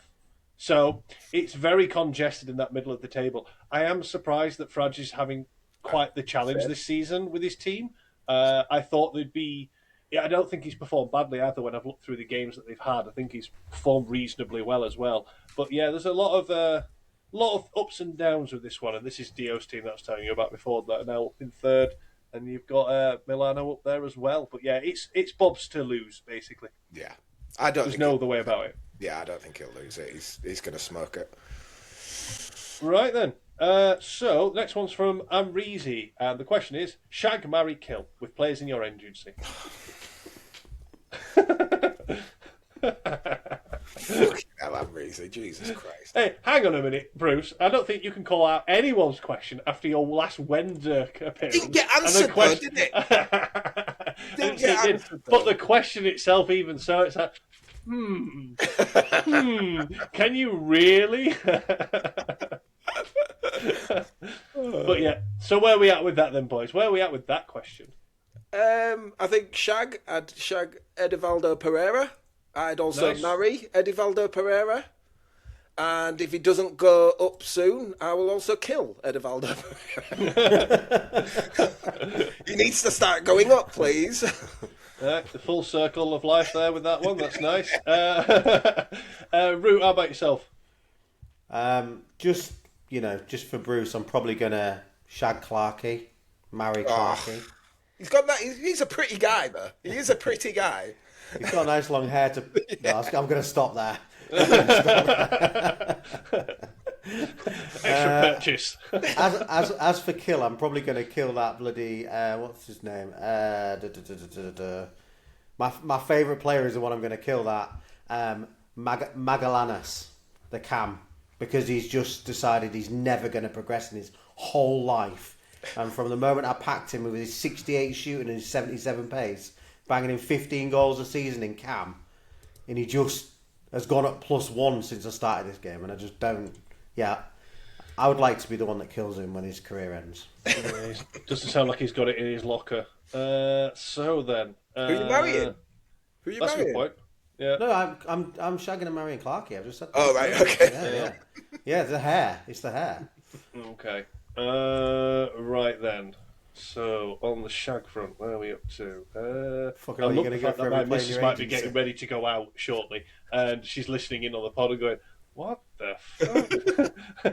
She's only getting one side of this conversation. So at the moment, which bloke do you want to shag, mate? I know, yeah.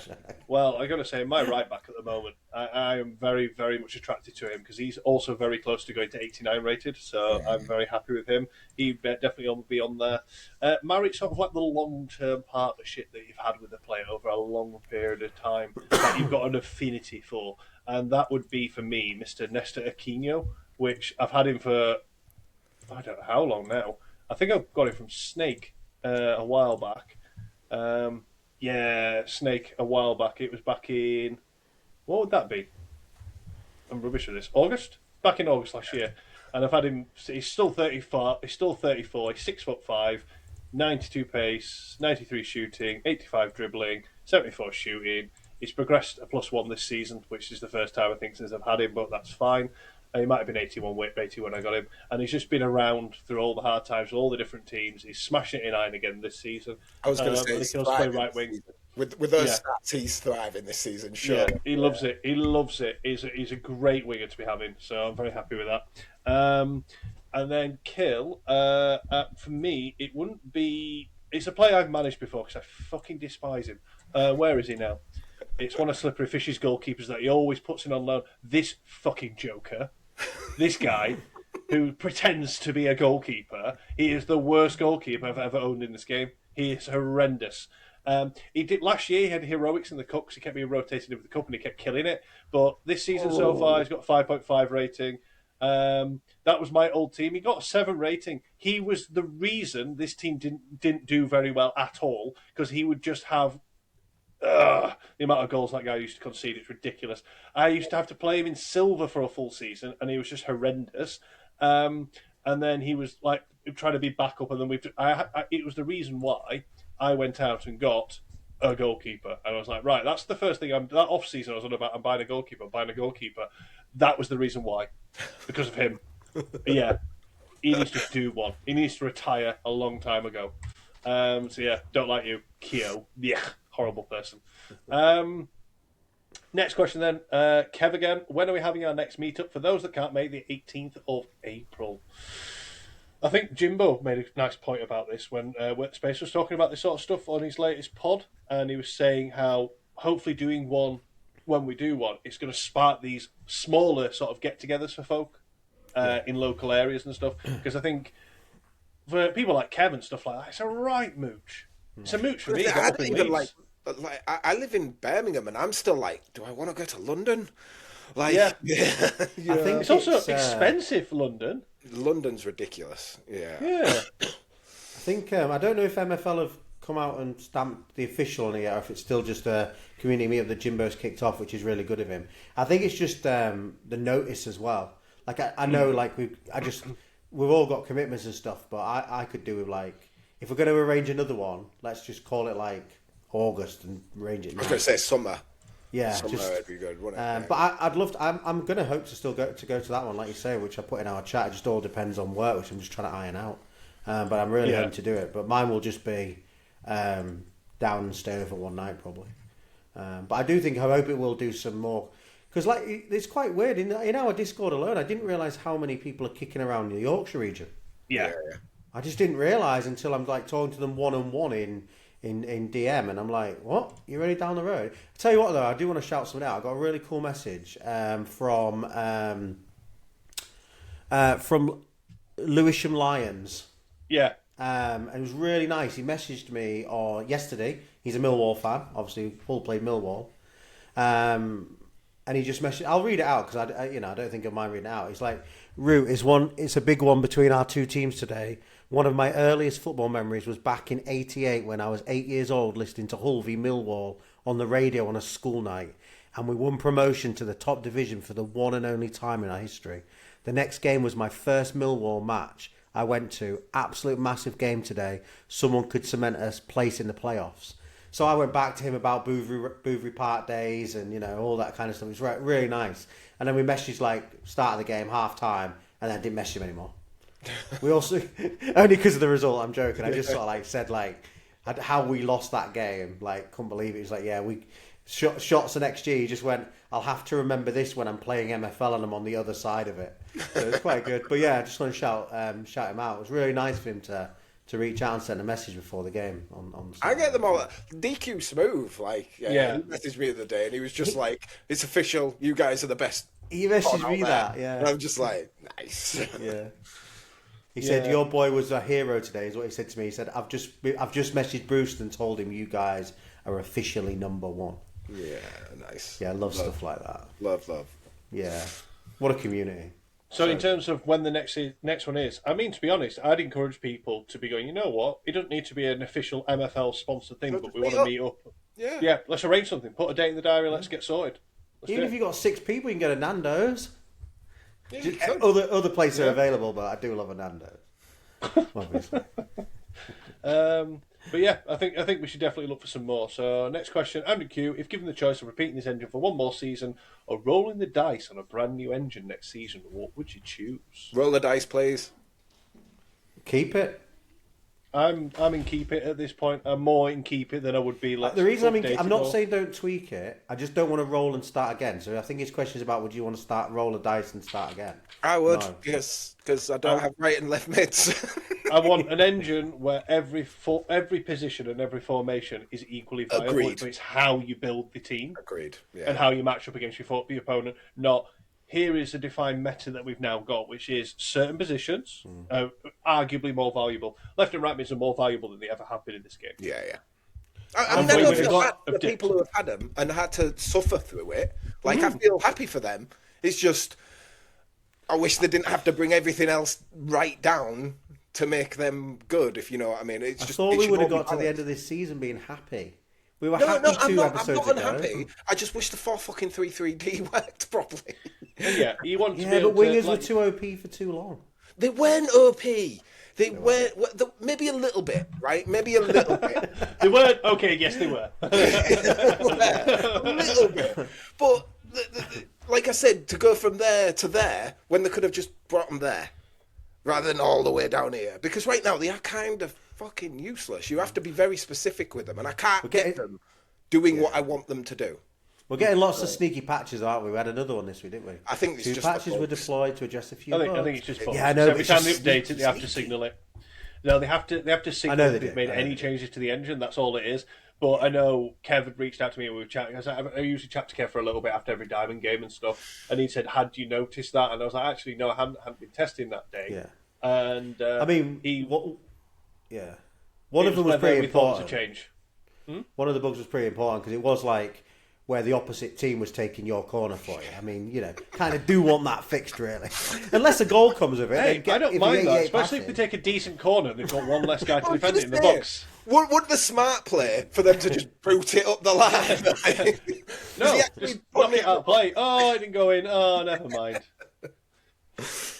A couple more then. So SLD, LRD, solid lad.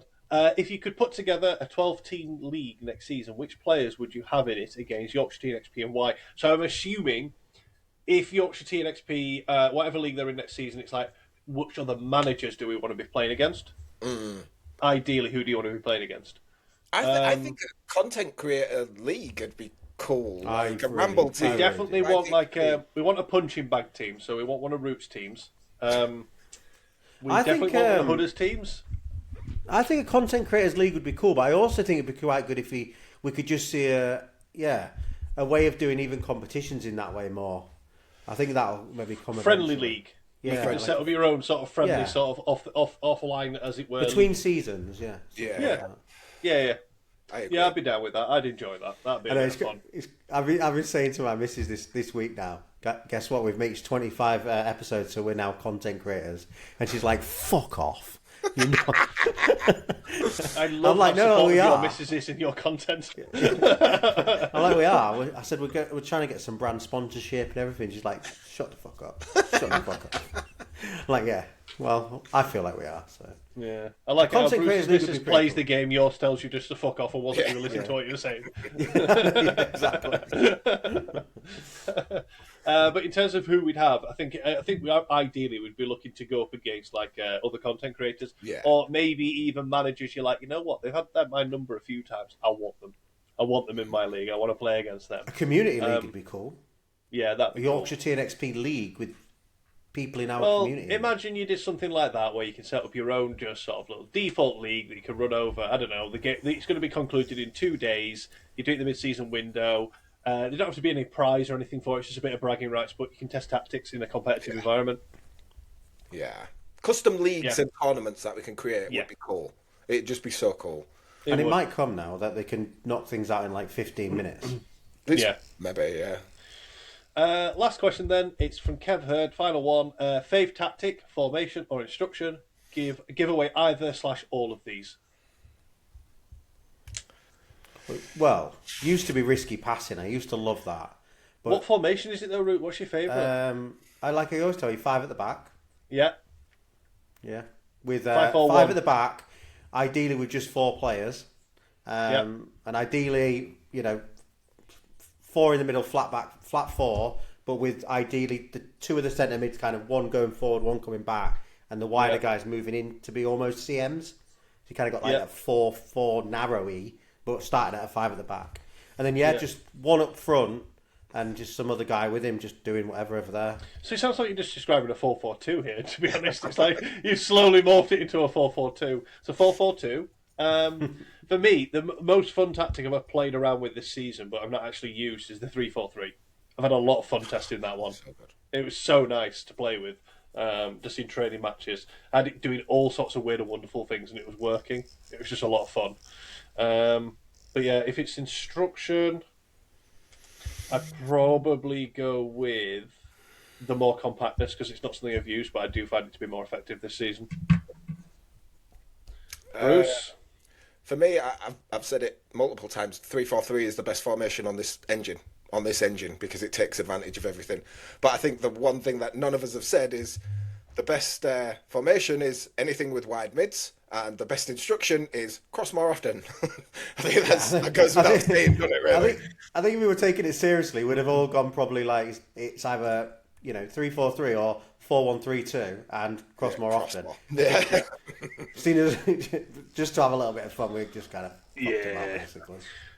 Right then, gents, I believe that takes us to the end of this week's pod. I don't think we've got anything else that we need to cover. No, but best of luck. Need to just get through another 30 seconds because we might as well. Fair. Well, best of luck for Hammers, if for nothing else. Like Hammers, exactly. Has anybody got any things to say to Hammers on his workout? He's coming to the end of it now. Bruce, have we got the longest pod this week? Have we got the longest? Yeah. Don't know. Add some dead air. 1 second. 8 more seconds.